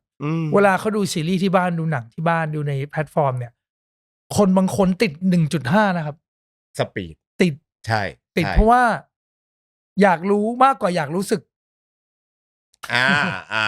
อยากรู้มากกว่าดูไปเรื่อยๆมันขอเร็วหน่อยแล้วกันไอเพจสปอยหนังแบบเพจสปอยหนังบางประเภทก็เลยคนชอบดูเยอะก็คือเล่าไปเลยหนัง2 ชั่วโมง 10 นาทีเล่าจบโหผมว่าแปลกใจมากเพราะว่าหลานผมหรือว่าเพื่อนหลานเนี่ยก็แบบก็ดูสปอยหนังก็เร็วๆเดี๋ยวก็จบแบบเราไม่อยากสนุกเลยเราไม่อยากแบบรู้สึกตื่นเต้นแบบรอคอยอะไรบางอย่างไม่มันเป็นบีทของคนสมัยนี้ที่เราห้ามไม่ได้แล้วอะเพราะว่ามันเป็นทั้งโลกมันเป็นทั้งแบบเป็นทั้งสปีชีส์ไปแล้วตอนเนี้ยยกเว้นบางประเทศที่เขาไม่มีทีวีดูไม่มีอินเทอร์เน็ตอะไรอย่างเงี้ยอยากรู้เรื่องแต่ฉันไม่ต้องไปละเมียดอะไรกับมันมากหรอกอยากรู้เรื่องแต่ไม่อยากรู้สึกแต่จริงชอบคำนี้อยากรู้เรื่องแต่ไม่อยากรู้สึกแต่ยากมากนะพอฟังพี่เอสไปถึงว่าพอฟังพี่เอสเล่าแบบนี้มันเหมือนเป็นคีย์ซักเซสตั้งแต่อนงหนึ่งก็ใช้สูตรนี้ใช่แต่ละซีนคิดว่าไม่ควรเกิน2 นาทีอันนี้พูดให้เป็นรูปธรรมนะฮะครับแล้วยิ่งอนง2ใช่1เรื่องก็มี3-4เรื่องใน3-4เรื่องในแต่ละเรื่องก็จะมีบล็อกแบบนี้อีกใช่โหเดี๋ยวนี้เขียนบทหนังมันต้องแบบนี้เนาะอันนี้ผมคิดขึ้นเองนะผมไม่รู้มันเป็นสูตรหรือเปล่าแต่ว่าจริงๆแล้วอ่ะในที่สุดแล้วสิ่งที่สำคัญที่สุดก็คือว่าเรื่องราวมันน่าสนใจไหมสำหรับคนที่เข้าไปดูสำหรับกลุ่มเป้าหมายคือหนังบางเรื่องก็ไม่ใช่เราก็ไม่ได้อยากดูแต่คนที่อยากดูอ่ะพอเข้าไปดูแล้วอ่ะเขาต้องอยู่กับมันได้โดยที่ไม่รู้สึกว่าแบบเบื่อหรือว่าแบบหลุดโฟกัสจากหนังอย่างเงี้ยเพราะฉะนั้นความเร็วของมันสิ่งที่เขาจะสนใจกับมันสิ่งที่ตัวละครเล่าในเรื่องมันจะต้องดึงดูดและทำให้เขารู้สึกให้ได้เดี๋ยวนี้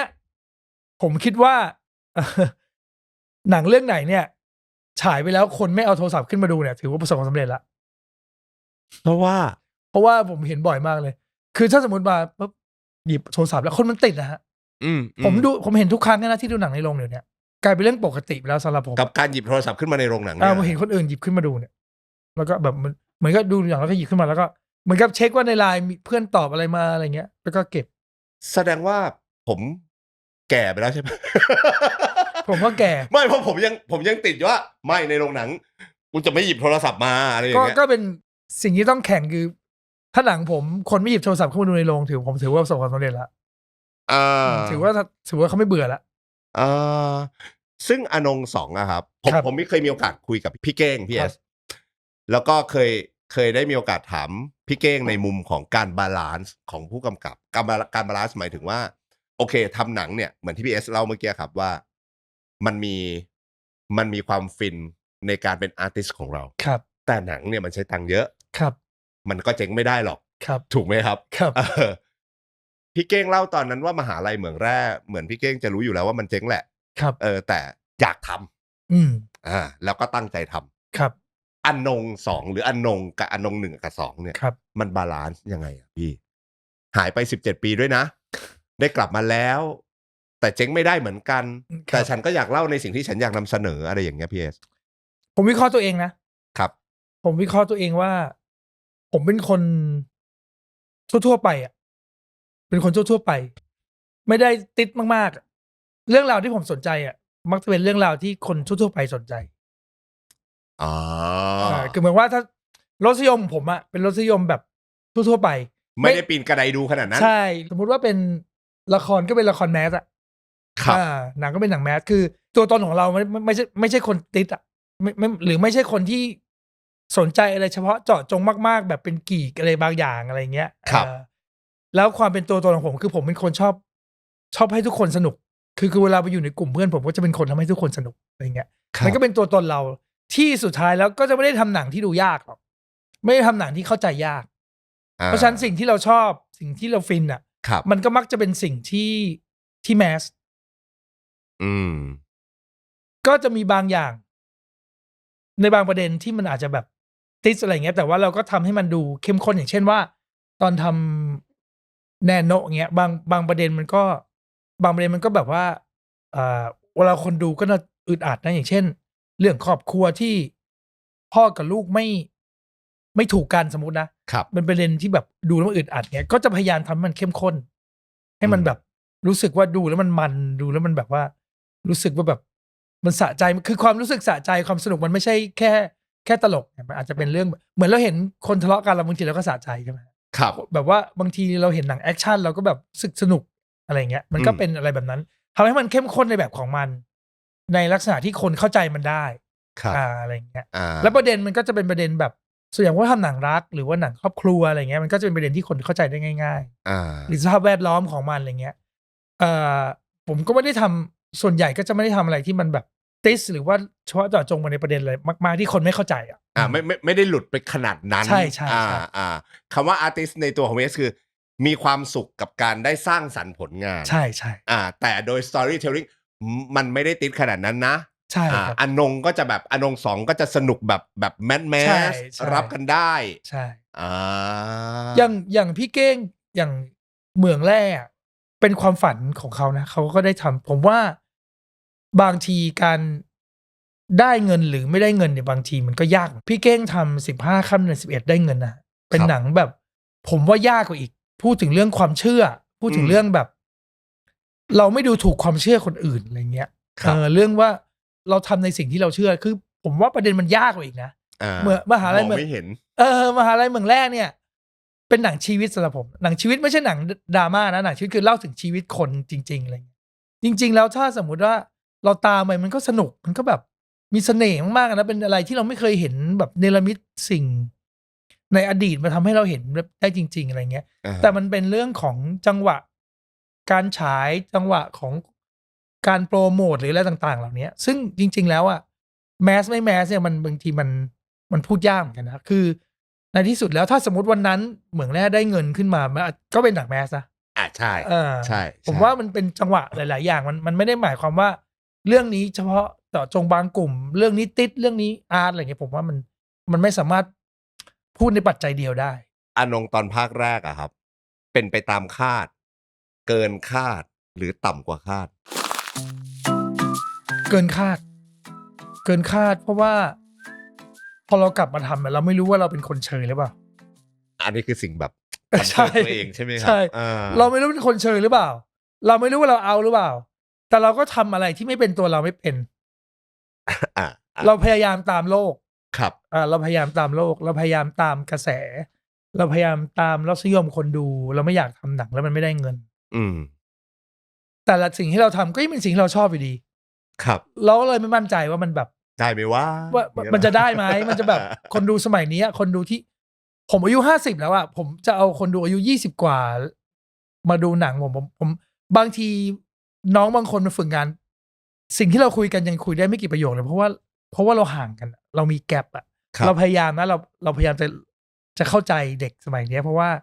เราไม่อยากเป็นคนตกยุคอะเราทำงานแบบนี้นะเราไม่อยากตกยุค ครับ ก็พยายามจะใกล้ชิดเขาพยายามจะแบบถามว่าแบบเฮ้ยช่วงนี้มึงดูอะไรอะ อะไรมันดังตอนเนี้ย ในTikTok ในคลิปอะไรมันดังวะมึงบอกกูหน่อย มันก็นี่พี่อ๋อไอ้คำนี้มันแปลว่าอะไรที่มันพูดเนี่ยอ๋อมันแปลว่าอย่างนี้พยายามเรียนรู้พยายามแบบอะไรเงี้ยพอหนังทำออกมาแล้วบางคนดูเขาบอกว่าหนังมันดูโอสคูลเหมือนกันนะโอสคูลแปลว่าอะไรวะหมายความว่าหนังโรแมนติกคอมเมดี้เดี๋ยวนี้มันไม่ค่อยมี ครับ ที่ฉายในโรงอ่ะ มันจะเป็นหนังดราม่าหนังที่มันใหญ่โตหนังประเด็นอะไรเงี้ยคือกลายเป็นว่าหนังโรแมนติกคอมเมดี้สมัยนี้มันหายากแล้ว ทั้งที่สมัยยุค 90 อ่ะ ครับ เดือนหนึ่ง 2-3 เรื่องเลยฮะ ใช่ ผมก็เลยรู้สึกว่าผมก็ไม่แน่ใจ ผมก็ไม่แน่ใจว่ามันจะได้หรือเปล่าอะไรเงี้ย แต่พอมีเด็กไปดูอ่ะ เด็กวัยรุ่นไปดูอ่ะแล้วมันกลับตลปัดกลายเป็นว่าเฮ้ยหนังแบบนี้กูไม่เคยดูมาก่อนเลยกลายเป็นเรื่องแปลก กลายเป็น new เป็น new experience เก่าจนใหม่อ่ะ ได้เฉย ก็มันก็ได้เหมือนกันเนอะแบบ แต่เราอย่างที่ผมบอกไปฮะเราพยายามปรับจังหวะ มันไม่ให้มันช้า คือเรื่องราววิธีการเล่า มันอาจจะเป็นตัวเราซึ่งอาจจะเก่า แต่ว่าจังหวะมันเป็นจังหวะปัจจุบัน มันจะไม่ปล่อยให้คนดูแบบว่าอยู่กับประเด็นเดิมๆนานๆพูดตรงๆว่าเรื่องมันก็อาจจะไม่ได้เดินไปหรือมีอะไรที่มันตื่นเต้นหวือหวาแต่ว่าในแต่ละจังหวะของการเดินเรื่องเนี่ยมันไม่ควรช้า ครับ อันเนี้ยถ้าจะเปรียบเทียบอะเราเปรียบเทียบได้กับเพื่อนสนิทเนี่ยเรื่องก็น้อยเรื่องก็เดินไปช้าอารมณ์มันไปข้างหน้าแต่ว่าเรื่องไม่ไปข้างหน้าแล้วจังหวะมันยังช้าอีกซึ่งเราก็ทำอย่างนั้นแหละแต่ว่าทำให้มันเร็วขึ้นทำให้แต่ละซีนมันเร็วขึ้นจบซีนเข้าใจแล้วต้องการอะไรใครในแต่ละซีนน่ะมันต้องมีความต้องการของคนบางคนแล้วเขาได้หรือไม่ได้ถ้าเขาไม่ได้แล้วในซีนต่อไปมันจะเล่าอะไรต่อเขาไม่ได้แล้วเขาพยายามทำอะไรบางอย่าง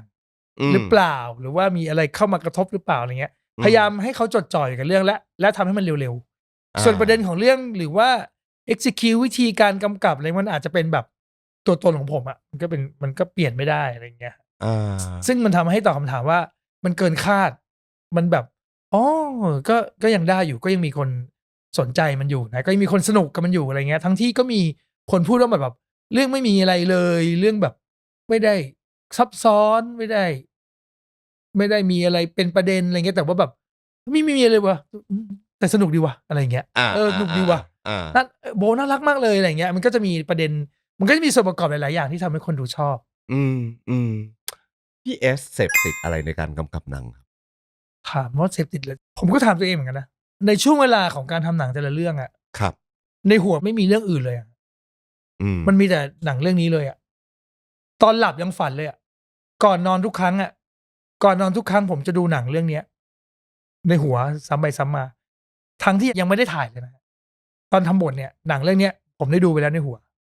เห็นแล้วแต่ว่ามันจะมีบางอย่างที่มันไม่สมบูรณ์อย่างเช่นหน้าตาดารา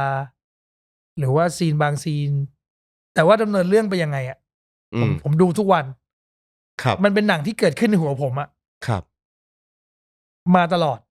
ตั้งแต่เริ่มต้นทำตั้งแต่ทำบทจนทั้งบทเสร็จก็จะนึกถึงเราทบทวนว่า สิ่งที่เราอยากจะเห็นสิ่งที่เราอยากจะได้ สิ่งที่เราอยากจะให้คนดูรู้สึกมันคืออะไร เรารู้สึกแล้วเพราะว่าเราจินตนาการ ครับ เราคิดเองในหัวเราฉากเป็นอย่างนี้ สิ่งนี้เป็นอย่างนี้โอ้โหสิ่งนี้มันต้องมีเพลงนี้ แล้วมันก็จะมีพระเอกพูดกันนางเอกอย่างนี้แล้วก็เขาก็จะน้ำตาค่อยๆไหลคือมันจะอยู่ในหัว มาตั้งแต่ก่อนที่หนังจะถ่าย เพราะฉะนั้นการถ่ายคือการทำให้สิ่งที่อยู่ในหัวเกิดเป็นภาพขึ้นมาจริงๆ แล้วบางอย่างมันก็เกิดขึ้นไม่ได้เพราะว่าเงินไม่พอ หรือว่าทำไม่ได้เพราะว่ามันยากเกินไปอะไรอย่างเงี้ยผมโชคดีมากเลยทุกคนที่มาเล่นหนังเนี่ยมันแบบเขาแบบว่าเขาทุ่มเทแล้วเขาก็เปิดใจเขาปล่อยใจ อย่างอนงภาคหนึ่งเนี่ยผมเห็นโบเล่นเนี่ยผมแบบโอ้โหในหัวกูไม่มีอย่างนี้มาก่อนเนี่ยมึงทำไมมึงเป็นอนงที่น่ารักขนาดนี้วะทำได้ยังไงวะคือจริงๆแล้วอนงก็ไม่ใช่ตัวตน 100% ของโบแต่ก็มีส่วนหนึ่งของเขาครับซึ่งถ้าอนงเป็นโบ 100% เนี่ยคงจะต้องติดเรทเยอะกว่านี้ต้องเป็นเรท17ก็ต้องมีคำหยาบอะไรออกมาอย่างเงี้ย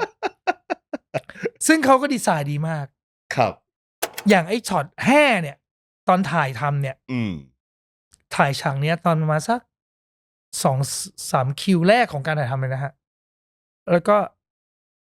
อนงลองหลอกสินับ1 2 3แล้วหลอกนะ1 2 3พอแล้วช็อตนั้นเราดีไซน์เขามองกล้องฮะมองกล้องก็คือมองเรานี่แหละคนดูแล้วผมเห็นตอนถ่ายพอมันแห่แบบเฮ้ยสะดุ้งเนี้ยผมว่าคนในกองสะดุ้งหมดเฮ้ยโอ้สุดว่าแบบคือที่ถามว่าทำหนังกลับมาทำแล้วมันมั่นใจไหมแบบเกรงไหมอะไรเงี้ยพอช็อตนี้เกิดขึ้นผมมั่นใจเลยนะผมมั่นใจว่าคนดูเสร็จแน่นอนคือเราเนี่ยทำหนังเพื่อให้คนดูรู้สึกครับคือถ้าคนดูรู้สึกแสดงว่ามันซักเซสแล้วประมาณหนึ่งรายได้หรือความสำเร็จเนี่ยเราไม่รู้หรอกเพราะว่ามันมีปัจจัยเยอะแต่ว่าถ้าเขารู้สึกเนี่ยมันมีโอกาสและไอ้ช็อตเนี้ยผมรู้สึกแบบโอ้โหเกิน 100% เพราะฉะนั้นคนดูก็ต้องรู้สึกเหมือนผมนั่นแหละทั้งที่ผมดูครั้งแรกแล้วผมก็ไม่มีเพลงไม่มีบรรยากาศหรือไม่มีเรื่องราวอะไรด้วยนะมันก็เป็นช็อตหนึ่งแต่ผมยังรู้สึกเลยเพราะฉะนั้นสิ่งที่เกิดขึ้นกับคนดูมันก็จะน่าจะสักเซสแล้วพอจบช็อตเนี้ยผมไม่เขาเล่นนานมากเลยผมไม่อยากคัดเลยผมอยากให้ปล่อยให้ไปเรื่อยๆผมอยากดูมันเล่นมันน่ารักแบบแห่แล้วก็เขาคงคิดในใจว่าเมื่อไหร่มึงจะคัดสักทีกับพี่เอสดูแบบนับ1 3แบบพี่มันคัดยังมาก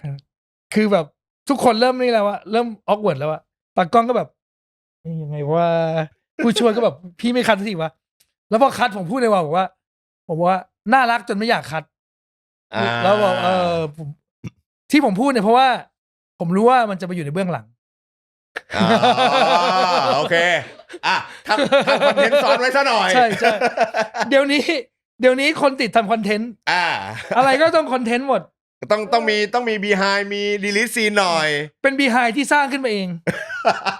สร้าง behind ขึ้นมาเองแต่ก็ถือว่าเป็นซีนสร้างความมั่นใจให้ BS อันนี้คือตอบคำถามว่าผมเสพติดอะไร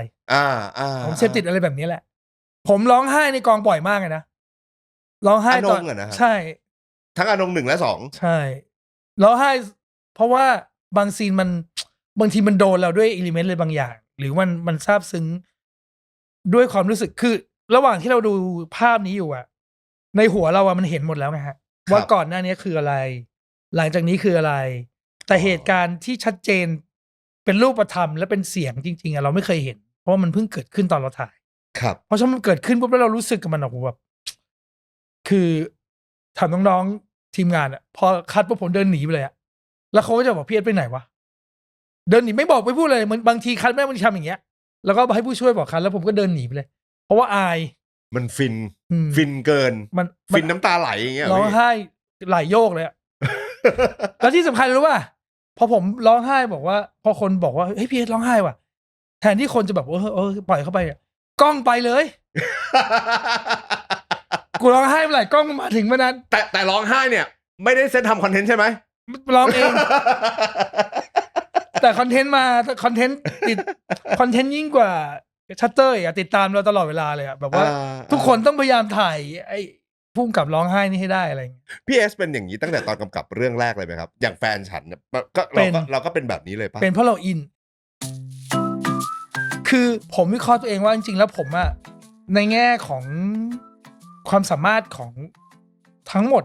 ในการทำหนังอะคือผมไม่ได้เก่งอะไรแบบมากๆสักอย่างเดียว ไม่ได้ถ่ายภาพเก่ง ไม่ได้เขียนบทเก่ง ไม่ได้อะไรเก่งแต่ผมอินเวลาทำอะไรแล้วมันอินพออินอะมันจะเกิดอะไรขึ้นบางอย่างที่ทำให้คนดูรู้สึกอะไรบางอย่าง อย่างตอนแฟนฉันน่ะประหลาดมากเลยผมร้องไห้ตอนซีนเนี้ย ตอนถ่ายซีนเนี้ย ที่กินไอติมแล้วไอ้แจ็คมันแย่งไอติมเพราะอันนั้นมันเป็นซีนแรกๆของการถ่ายทำแล้วแบบเด็กมันตั้งใจมากเลยอะคือผมแพ้อะไรแบบเนี้ย ผมแพ้ความทุ่มเทความตั้งใจทีมเวิร์กอะไรแบบเนี้ย ผมแพ้มากเลยแล้วผมจะรู้สึกว่าแบบโอ้มันดีจังเลยไงแล้วมันก็ร้องไห้มันด้วยความปลาบปลื้ม ครับ อะไรเงี้ยร้องไห้ในซีนที่แจ็คมันแย่งไอติมที่ดูดิ บนรถเมย์ แล้วเหตุการณ์ที่เกิดขึ้นหลังจากนั้นคือหลังจากที่ผมร้องไห้คือว่าแจ็คกินไอติมรสทุเรียนมากจนตดเป็นกลิ่นทุเรียนและเด็กๆคนอื่นเล่นไม่ได้ แล้วตะโกนบอกพี่ว่าพีเอสปวดขี้แ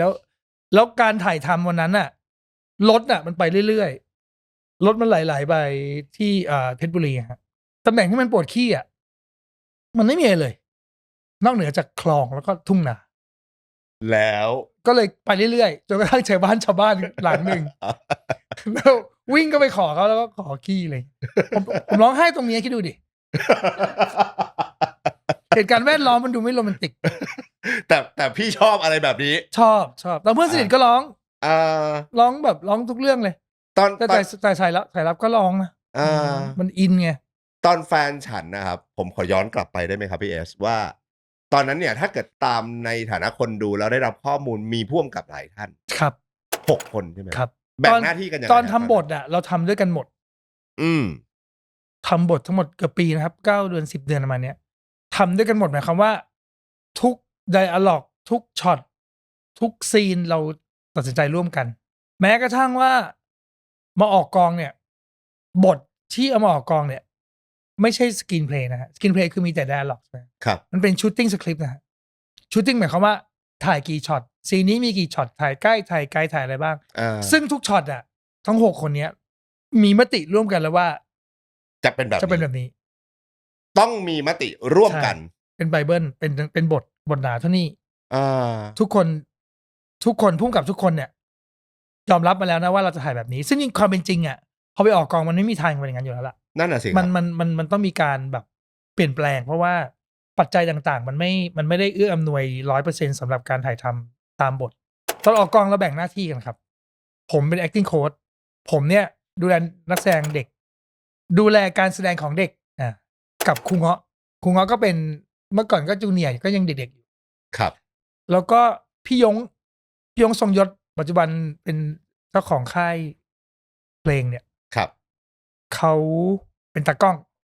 ถ่ายเป็นตากล้องจริงๆยงเป็นตากล้องมาตั้งแต่ตอนเรียนแล้วครับเขาชอบถ่ายภาพใช่ครับแล้วก็มีพี่เดียวคุณวิชพัฒน์ซึ่งตอนนี้เป็นผู้บริหารอยู่ที่ GDS เนี่ยก็เป็นคนแบบเป็นเหมือนแคสติ้งดูแลเด็กและที่เหลือก็อยู่หน้ามอนิเตอร์นั่งเถียงกันไปก็แบ่งหน้าที่กันพี่ยงก็ดูทางภาพไปซึ่งทุกภาพทุกการบล็อกช็อตทุกคนต้องเวลาบล็อกช็อตหมายความว่าวันนี้เราจะมาบล็อกช็อตในสถานที่จริงอันนี้ถ่ายแคบคืออันนี้นะแบ็คกราวด์เป็นนี้นะแสงมานี้บล็อกช็อตด้วยกัน6 คนทุกครั้งตีกันตายเหรอครับพี่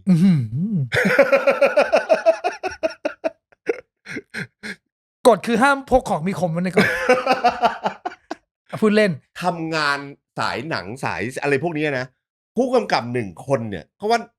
ความพลังอีโก้เนี่ยมันสูงส่งอยู่แล้วอะอันนี้6 คนน่ะเบ่งพลังกันยังไงพุ่งกับคนเดียวอะยังเถียงกับตัวเองเลยใช่เนื่องด้วยว่า6 คนเนี้ยเขา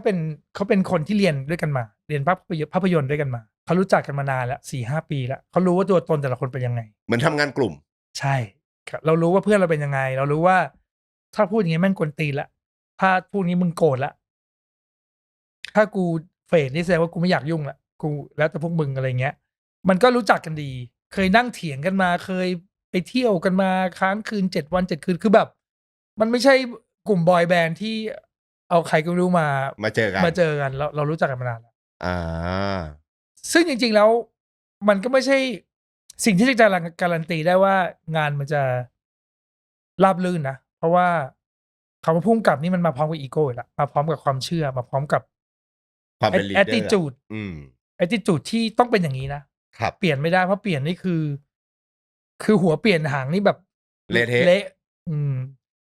เราเลยต้องตกลงกันให้ชัดเจนมาตั้งแต่ต้นว่าเราจะ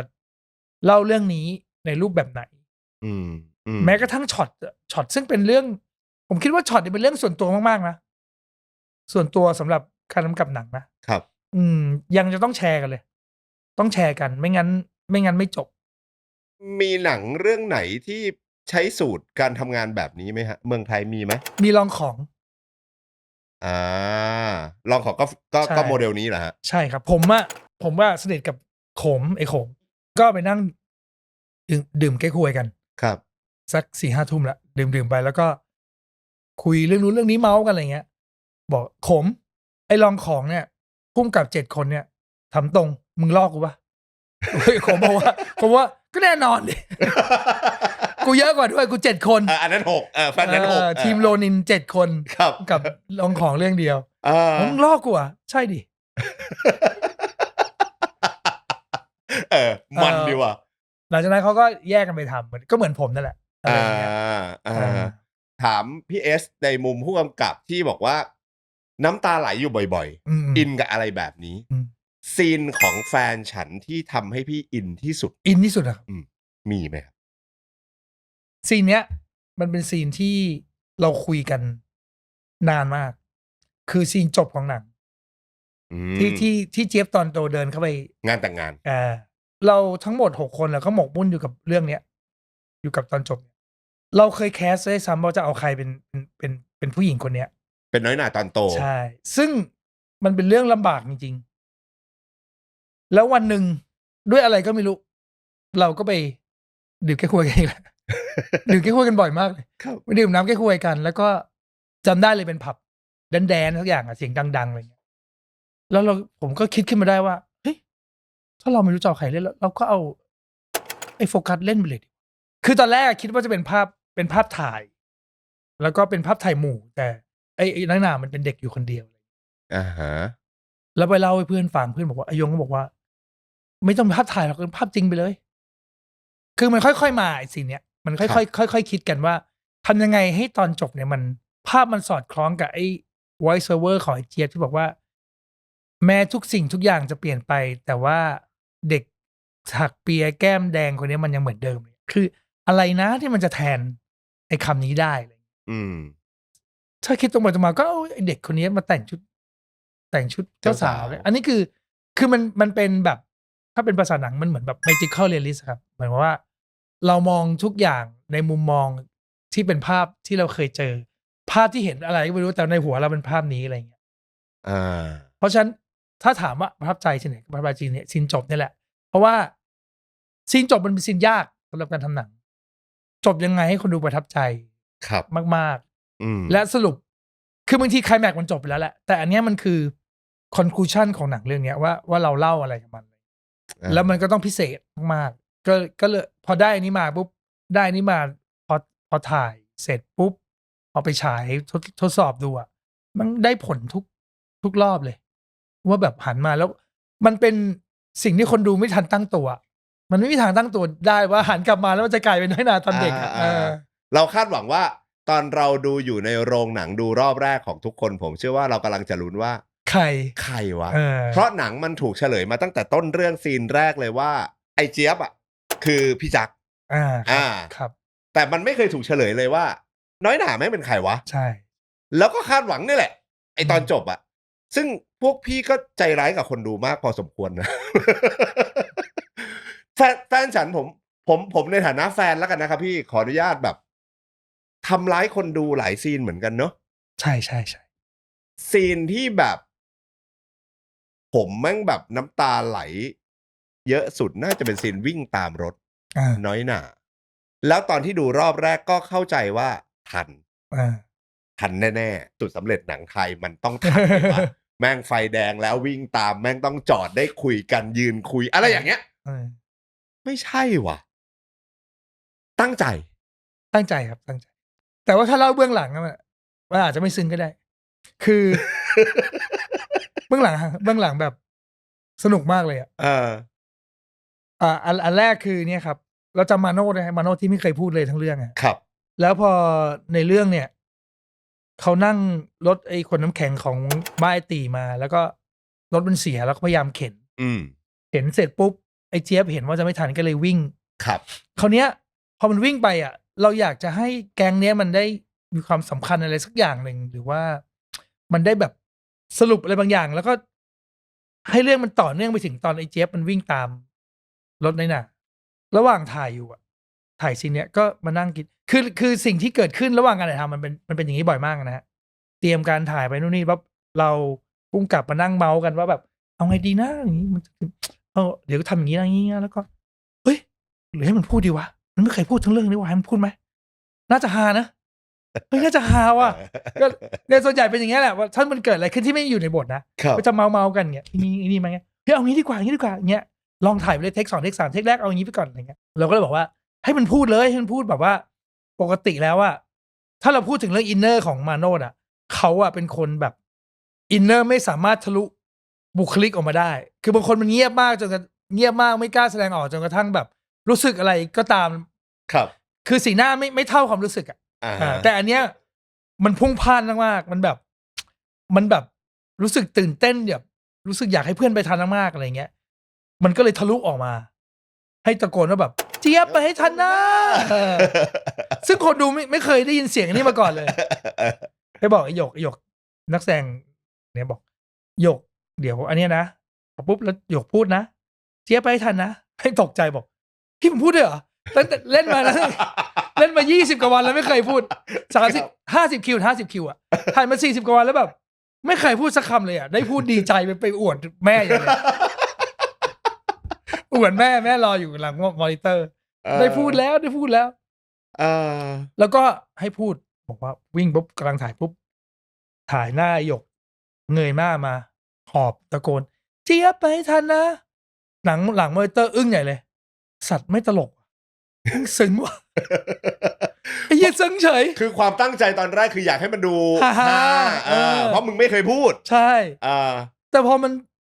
คือเรื่องบางเรื่องมันทะลุความตลกไปเนาะบางทีความตลกมันเป็นแค่เบื้องหน้ามันไม่ใช่อินเนอร์มันไม่ใช่สิ่งที่ช็อตแล้วมันเล่าแต่พอมันเล่าอย่างนั้นไปแล้วเราอยู่มาทั้งเรื่องมันก็เลยแบบเหี้ยดีกว่าที่คิดเยอะมันดีมันพอมันทะลุเปลือกไปแล้วมันไม่ฮาแต่มันอาจจะมีคนฮานะแต่ว่าสำหรับคนทำโอ้มันแบบมันได้มันมาแล้วก็อีกอันหนึ่งคือตอนที่ไอ้เจี๊ยบวิ่งตามรถครับคือช็อตสุดท้ายสองช็อตสุดท้ายก็คือว่าด้านเนี้ยถ่ายไปเนี่ยรถวิ่งไปแทนสายตาเจี๊ยบกลับมาเนี่ยคือเจี๊ยบยืนอยู่วิ่งมาแล้วหยุดเพราะว่าไม่ทันแล้วก็หยิบหนังยางขึ้นมาแล้วก็ขึ้นมากล้องตามมาแล้วก็ร้องไห้ครับแล้วก็ถ่ายไปก็ถ่ายไอ้แน็กวิ่งไปแล้วก็จะมาถ่ายช็อตนี้ช็อตจบฟ้าเริ่มครึ้มแล้วครับมันเย็นๆแล้วก็ไปเล่นปุ๊บมันไม่ร้องไห้เพราะว่ามันเป็นเด็กขี้เก๊กเด็กมีฟอร์มไอ้แน็กวันๆเอาแต่เล่นกับหมากับแมวกับมดอะไรไม่รู้มันเล่นชอบสัตว์ตั้งแต่เด็กครับผมก็เอาไงดีวะเอางี้วิ่งไปเรื่อยแน็กวิ่งไปเรื่อยพี่วิ่งด้วยวิ่งไปวิ่งไม่ร้องถองเท้าวิ่งตามเรื่องวิ่งตามเรื่องนั่นแหละวิ่งคือถ้าเป็นสมัยนี้อาจจะโดนฟ้องได้วิ่งเท้าก็เจ็บวิ่งไปร้องไม่ร้องเอาใหม่วิ่งไม่ร้องเดี๋ยวกล้องที่หันมาทางเนี้ยถ่ายเจี๊ยบหันไปนู่นก่อนถ่ายช็อตนี้ก่อนให้รถไปก่อนขับรถธรรมดาออกไปจากเฟรมเลยไกลๆเฟรมไปไอ้แน็กมันไม่ร้องไห้เอางี้แล้วกันเดี๋ยวเราถ่ายนี้ไปก่อนแล้วไอ้แน็กร้องไห้เนี่ยเดี๋ยวเราค่อยถ่ายวันอื่นแล้วกันวันนี้ไม่ทันละก็เอาแน็กมาไว้ที่มันจะเป็น4แยกครับมันจะมีปั๊มอยู่ก็เบสที่ปั๊มก็ไม่อยู่ที่ปั๊มที่เบสกองก็นั่งหอบกันอยู่แล้วก็ไอยงก็เตรียมถ่ายรถไปตรง4แยกตรงนู้นผมก็หอบแล้วก็หันไปเห็นมันสัตว์มึงร้องไห้ แล้วก็เลยอุ้มมันอ่ะอุ้มอย่างเงี้ยแล้วก็วิ่งไปที่สี่แยก วิ่งไปที่สี่แยกแล้วตะโกนมันร้องแล้วมันร้องไห้แล้วไอคนที่หันกล้องนี้ปุ๊บเฮ้ยไอ้โยมบอกเฮ้ยการหันกลับมาคนอยู่หลังกล้องเนี่ยกล้องหันกลับมาปุ๊บไอคนพวกนี้ต้องวิ่งกันไปหลังกล้อง แล้วก็ตรงมาที่ไอ้แน็กมันต้องร้องไห้อ่ะปุ๊บมาแล้วผมก็วิ่งอุ้มมันมาแล้วก็เอามาตั้งไว้ที่มาร์ค แล้วก็วิ่งไปอยู่หลังกล้อง แล้วก็ทุกคนก็เงียบแล้วก็แอคชั่นมันก็หยิบขึ้นมากล้องก็ตามขึ้นมาที่หน้ามันน้ำตาไหลสักได้ประมาณสัก5-6 วินาทีฝนตกฝนแม่ข้างหลังแล้วพอคัดปุ๊บฝนก็ตกเลยแล้วทุกคนก็วิ่งเข้ามาในร่มแล้วคัดนั้นคือคัดเดียวที่ฉันในหนังแล้วเป็นคัดเดียว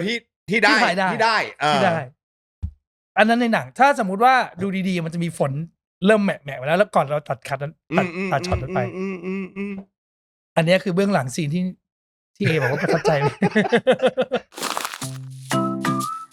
เพื่อนสนิทปีนี้20 ปีพอดีใช่ครับ20 ปีเพื่อนสนิทพอดีพี่ซันนี่พี่เอพี่โอปอพี่นุ่น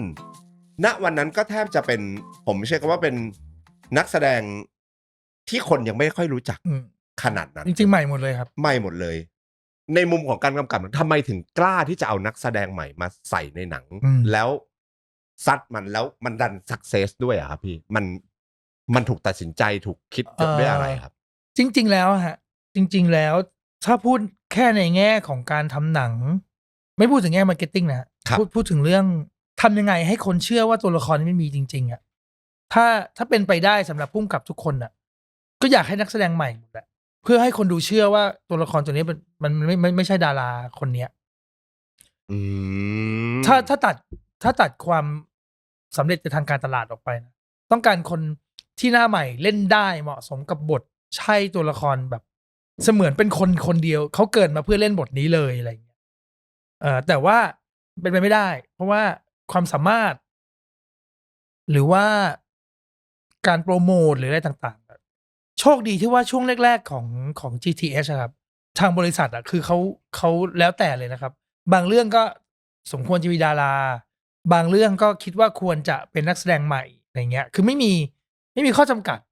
สำหรับผู้กำกับจริงๆแล้วเพื่อนสนิทก็เคยมีดารามาแคสนะฮะสิ่งที่ต้องทำเพียงอย่างเดียวคือต้องแคสครับไม่ว่าจะใครก็ตามไม่ว่าจะดาราแค่ไหนก็ตามคือถ้าเขาไม่แคสก็คงไม่ได้เขาเล่นเลยครับคือจริงๆแล้วมันเป็นมาตรฐานของกองถ่ายของการถ่ายทำหนังของวงการหนังทั่วโลกเลยนะฮะไม่ว่าจะดังแค่ไหนคือผมว่าในอดีตทอมครูซก็เคยมาแคสใครก็ตามจอห์นนิเฟอร์ลอเรนซ์ก็ต้องไปแคสอะไรอย่างเงี้ยครับแล้วพอมีการแคสแล้วพอคนที่เหมาะสมคือนักแสดงใหม่เขาก็ไม่ได้ว่าอะไรแล้วสำหรับเราพอมันใช่จริงๆแล้วเขามีความสามารถด้วยอะไรเงี้ยคือไม่ใช่แค่เหมาะสมอย่างเดียวต้องเล่นได้ด้วยนะฮะบางคนก็ต้องเวทเหมาะสมแต่ว่ายังไม่คล่องแคล่วในการแสดงอะไรเงี้ยก็เอาวะเราจะยอมเหนื่อยกับอันนี้เราจะยอมเหนื่อยเราจะยอมเวิร์กช็อปยอมทำนู่นทำนี่ยอมปรับลุคยอมอะไรก็ตามให้มันน่าเชื่อให้ได้อะไรเงี้ย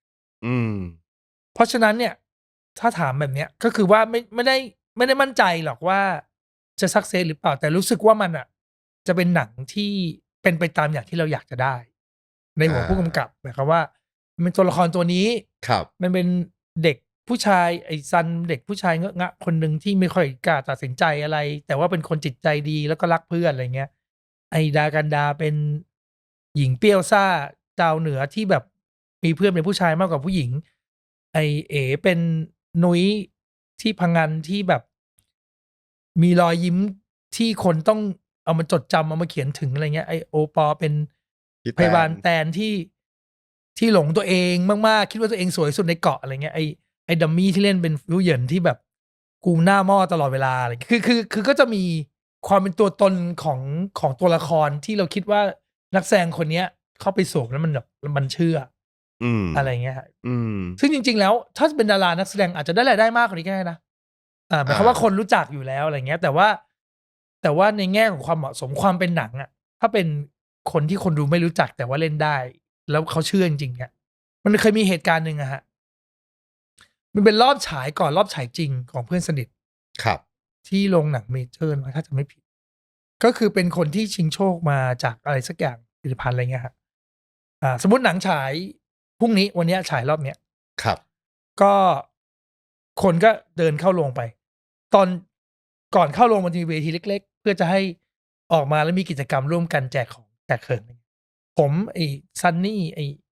นุ่นเอ๋ก็นั่งเล่นนอนเล่นแถวนั้นแหละ คนก็เดินผ่านไป2 ชั่วโมงผ่านไปคนดูจบปุ๊บออกมาไอ้พวกนี้เป็นดาราเฉยเลย เมื่อกี้เป็นคนธรรมดาอยู่เลย กลายเป็นโอ้ดากันดาดูนี่มากรีดมาถ่ายรูปคู่ทั้งที่เมื่อกี้ไม่มีใครสนใจเลยนะฮะ คือก่อนเข้าโรงฉายเนี่ย กูก็อยู่ตรงนี้แหละ ใช่ใช่ แต่มึงมองผ่านกูไป ใช่ภายในเวลา2 ชั่วโมงคนนี้กลายเป็นดารา โคตรเจ๋งเลยอ่ะ เพราะว่าเขาเชื่อไงว่าคนเนี้ยทำให้เขาเชื่อจริงว่าเป็นนักแสดง แล้วเขาเดินออกมาแล้วเขาเจอดากระดาข้างหน้าแล้วเขาตกใจนะทั้งที่เมื่อก่อนก็เห็นเมื่อกี้ก็เห็นไปแล้วอะไรอย่างเงี้ยคือ perception คนเปลี่ยนไปเลยสำหรับคนหนึ่งที่เล่นหนังแล้วเขารู้สึกชื่นชอบ เป็นหนังเรื่องแรกของพี่เอสด้วยปะ ที่กำกับ ที่ คนเดียว กำกับเต็มตัว ใช่ใช่ ยากไหมครับคำว่ายากไหมเพราะมันดีมากครับ มันเป็นเพราะว่าผมชอบหนังสือเล่มนี้มากเลยมั้ง กล่องไปรษณีย์สีแดง ใช่ผมชอบมาก ผมมาอ่านมันอะ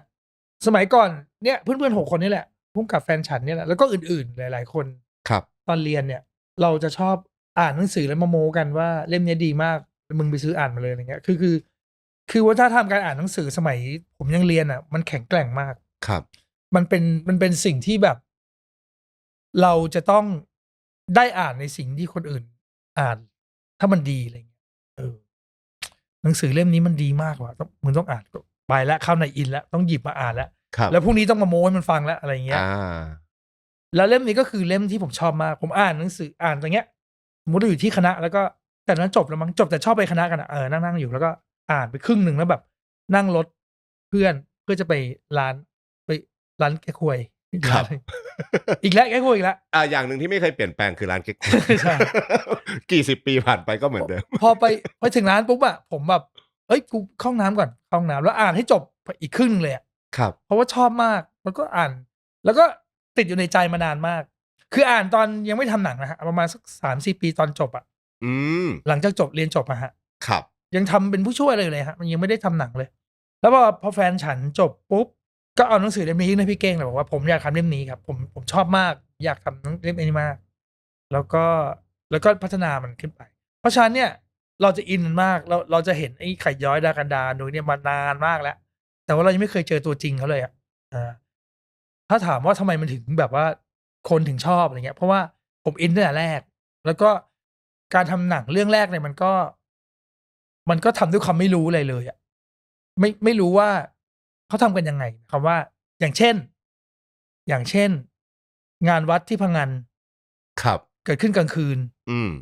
เราเอางานวัดจากบนเกาะขึ้นเรือเฟอร์รี่ไปลงที่เกาะพังงานแล้วก็สร้างงานวัดขึ้นมา ทั้งที่มันยากและใช้เงิน ครับ บนเกาะพังงานไม่เคยมีงานวัดมาก่อนเลย เพราะว่าไม่มีใครลงทุนเอาไป เราเอาไปแล้วคนมาเต็มเลยคนทั้งเกาะซึ่งงานวัดกลางคืนมึงถ่ายที่ไหนก็ได้ไม่ต้องไปพังงานก็ได้ ถ้าเป็นวันนี้คือกูอาจจะอยู่แถวๆพระราม7นี่ก็ได้ ใช่เราเอาเสียงคลื่นใส่เข้ามา คือมันทำด้วยความไม่รู้อ่ะ ไม่รู้และแบบ และใส่สุด คือคำว่าใส่สุดสำหรับผมเนี่ยมันหมายถึงความต้องการในแง่ความเป็นหนังนะครับ ในฐานะนักศึกษาวิชาภาพยนตร์ อย่างแฟนฉันน่ะถ้าเราเอามาดูในฐานะของความเป็นหนังอ่ะโอ้โหเต็มไปด้วยวิชาความร้อนวิชาภาษาหนัง วิธีการชีตหนัง สัญลักษณ์การขับรถมาแล้วมีต้นไม้ต้นนี้เมื่อก่อนเป็นสีส้มสีเหลืองสดใสแต่ว่าวันนี้กลายเป็นไม่มีดอกไม้แล้ว การที่แช่กล้องไว้เฉยๆแล้วก็ได้ยินเสียงแบบอาบน้ำได้ยินเสียงตกบันไดโดยไม่มีภาพเลยลงมาโหมันเต็มไปด้วยความร้อนวิชาแต่ว่าพรีเซนต์เป็นลักษณะแบบหนังญี่ปุ่นแบบหนังที่มันลื่นลมแต่ความร้อนวิชาเยอะมากภาษาหนังเยอะมากการแพนกล้องไป ไอ้แจ็คจากป .3 ป .4 ป .5 ถ้าเราเอาหนังแฟนฉันมาเพื่อจะมาสอนวิชาภาพยนตร์อะสอนได้เลยเพราะในนั้นมีครบทุกศาสตร์ของการทำหนังที่ควรจะมีวิธีการเล่าเรื่องแบบใดแบบหนึ่งที่มันแบบสำหรับผมเรียกว่าร้อนวิชาแบบว่าเดี๋ยวว่ากูพอแล้วก็ได้ทำเรื่องเดียวพอแล้วทุกเทคนิคกูใส่ใส่หมดแล้วอย่างเพื่อนสนิทเหมือนกันมันก็เป็นความร้อนวิชาเหมือนเดิมเลยเพราะว่ายิ่งทำคนเดียวแล้วไม่มีใครห้ามกูด้วยอ่ะเพราะ6 คนน่ะยังตีกันได้อยู่ใช่มีคนห้ามปรามกันอยู่บ้างใช่แต่อันเนี้ยไม่มีหนังทั้งหมดที่ถ่ายมา3 ชั่วโมงอ่ะเพื่อนสนิทเหรอใช่ทั้งหมดเต็มเลยนะฮะแต่ในหนังที่ฉายในโรง2นิดปะ120 กว่านาทีก็คือหายไป1 ชั่วโมงนึงอ่ะคิดดูผมทำอะไรมาก็ไม่รู้อะโอ้แบบสนุกเลยเคลื่อนกล้องมาปุ๊บอันนี้ยังมีอยู่หันไปดูหายไปกล้องเคลื่อนไปเคลื่อนกลับไปอีกรอบนึงแบบโอ้มันมือแล้วอะแบบผสมภาษาหนังแบบหมุนกล้องกับหมุนน่ะดากันดานหมุนเข้าไปเห็นอยากจะถ่ายช็อตเดียวเห็นแบบเล่าว่าคนดูเห็นพร้อมกับเราที่ห้องไข่ย้อยมีแต่รูปวาดของดอกไม้อะไรเงี้ยหมุนกล้องไปแบบร้อนวิชามากแต่มันก็เป็นข้อดีอย่างหนึ่งป่ะครับพี่เอสสมมติอย่างพี่เอสเล่าว่าแบบสมมติแม่งต้องยกงานวัดไปที่เกาะพังงานซึ่งจริงๆแล้วถ้าเกิดในศาสตร์ของเทคนิคโปรดักชันมันถ่ายที่ไหนก็ได้ก็จริงแต่พอมันอยู่ตรงนั้นน่ะใช่ มันก็ได้สิ่งที่มันเป็นทุกอย่างของมันจริงๆป่ะสำหรับในแง่ของผู้กำกับอะเป็นอย่างนั้นแต่ในแง่โปรดิวเซอร์ไม่ใช่อย่างนั้น เปลือง สมัยนี้ถ้าได้ถ่ายวันนี้นะตอนถ่ายเพื่อนสนิทผมไปอยู่เชียงใหม่เดือนหนึ่งอยู่พังงานเดือนหนึ่งอะวันเนี้ยคงเต็มที่ได้เชียงใหม่1 วันบางแสน5 วันเลย หัวหินหรือไม่ก็ปานบุรีหรืออะไรเงี้ยมันแพงขึ้นเรื่อยๆครับค่าโปรดักชั่นมันมีอะไรที่พี่ใส่เข้ามาเพิ่มเติมจากในหนังสือบ้างครับในเพื่อนสนิทคือต้องขออนุญาตเพราะว่าเอไม่ได้อ่านกล่องไปรษณีย์สีแดงจริงๆก่อนเป็นกล่องไปรษณีย์สีแดงเนี่ยมันเป็นหนังสือเชิงสารคดีนะครับสารคดีท่องเที่ยวคือในหนังเนี่ยถ้าเปรียบเทียบสัดส่วนอะพูดถึงการท่องเที่ยวเนี่ยครึ่งหนึ่งเลยนะฮะเขาจะบอกว่าเกาะเต่ามีอะไรบ้างหาดนู้นหาดนี้อะไรเงี้ยครับครับที่พังงานจริงๆแล้วเขาไปเกาะเยอะกว่านั้นนะครับในหนังสือเกาะนางยูนเกาะอะไรที่แถบอันดามันนะฮะครับเราพูดถึงเรื่องเชียงใหม่พูดถึงเรื่องชีวิตของเด็กมชของที่เชียงใหม่เนี่ยจะเป็นเรื่องที่มันเป็นคล้ายๆกับเรื่องแต่งมากกว่าจะเป็นสารคดีแต่ว่าที่พังงานเนี่ยคือท่องเที่ยวเลยครับเพราะฉะนั้นเนี่ยสัดส่วนของมันในหนังสือมันก็จะครึ่งครึ่งที่เป็นนิยายอ่ะเขาสร้างขึ้นมาเพื่อให้มันสามารถจะเล่าเรื่องการท่องเที่ยวได้เพราะฉะนั้นเวลาเราทำอะฮะส่วนที่ท่องเที่ยวเราก็ตัดทิ้งหมดเลยก็เหลือส่วนที่เป็นความสัมพันธ์จริงๆแล้วมันก็เป็นพล็อตหลวมๆอยู่นะฮะว่าเขาชอบดากันดาเขามาเจอนุ้ยแล้วเขาความสัมพันธ์มันมากขึ้นส่วนที่พังงานก็มีความสัมพันธ์แล้วก็มันจะเล่าขนานกันจริงๆแล้วในหนังสือก็เล่าสายภาษาบาลอย่างเงี้ยแหละผ่านการเขียนบันทึกแล้วก็โปสการ์ดครับแต่ในหนังมันมีภาษาภาพอยู่แล้วก็ตัดไปตัดมาได้แล้วก็ใช้โปสการ์ดใช้ไดอารี่เป็นไม่มีไดอารี่ซะด้วยซ้ำไปเป็นหนังสือภาพวาดอะไรเงี้ยหนังสือภาพวาดเราก็เติมเข้ามาหรือว่าไอ้จดหมายอันนี้เราก็มีบางฉบับที่เราเติมขึ้นมาบางฉบับก็เหมือนเดิมบางคำพูดก็เหมือนเดิมบางคำพูดก็เปลี่ยนไปเหตุการณ์ที่พังงานเหตุการณ์ที่เชียงใหม่เราก็ไปรีเสิร์ชสิ่งที่ต้องรีเสิร์ชสำคัญมากๆเลยคือชีวิตของเด็กวิจิตรศิลป์เพราะผมก็ไม่เคยรู้จักเด็กพวกนี้เหมือนกันผมเรียนนิเทศครับก็ไปคลุกคลีไปรู้จักไปแบบอ๋อมันเป็นแบบนี้เขาคุยกันแบบนี้นะเขาอยู่กันแบบนี้อะไรอย่างเงี้ยฮะแล้วก็เติมเข้าไปแต่ว่าโดยส่วนใหญ่พอเราเอาเฉพาะเรื่องที่เป็นเรื่องเล่าในหนังสือมาเราก็เอามันมาขยายเหตุการณ์ขยายซีนเพื่อจะเล่าเรื่องอะไรบางอย่างเช่นตัวละครที่ชื่อโอในเรื่องในภาคเหนือที่เป็นอิมอาชิตะเล่นอ่ะครับอันนั้นก็เติมให้มันใหญ่ขึ้นมาอะไรอย่างเงี้ยขอโทษเห็นหน้านึกหน้าพี่อิมขึ้นมาในหนังเรื่องนี้แล้วแบบอันนี้คือความเป็นตัวผมเลยนะจริงๆแล้วมันไม่ต้องขนาดนี้ก็ได้ไงคือมันไม่ต้องเวียดขนาดนี้ก็ได้ไงแต่แบบเฮ้ยทำไมจะไม่ได้วะคือบางทีอ่ะผมเป็นประเภทไม่ค่อยนิยมในความสมบูรณ์แบบครับถ้ามันสมบูรณ์แบบอ่ะมันก็จะกลมมันก็จะแบบ direction ไปทางเดียวกันตัวละครก็จะประมาณนี้ห้ามโดดเด้งไปเพราะว่าโลกในหนังเรื่องนี้มันเป็นโลกแบบนี้นะอะไรเงี้ยแต่ผมมักจะไม่ค่อยชอบอะไรที่มันแบบเพอร์เฟกต์อ่ะมันน่าเบื่อมันไม่รู้สึกไงไม่รู้อะรู้สึกแบบไม่หนุกอ่ะไม่หนุกอะไรเงี้ยอะไรที่มันไม่อะไรที่มันไม่ค่อยเข้าที่เข้าทางเนี่ยสนุกดีล้นบ้างขาดใช่มันก็สนุกกว่าอะไรเงี้ยมันเป็นความคันมือเหรอครับว่าในหนัง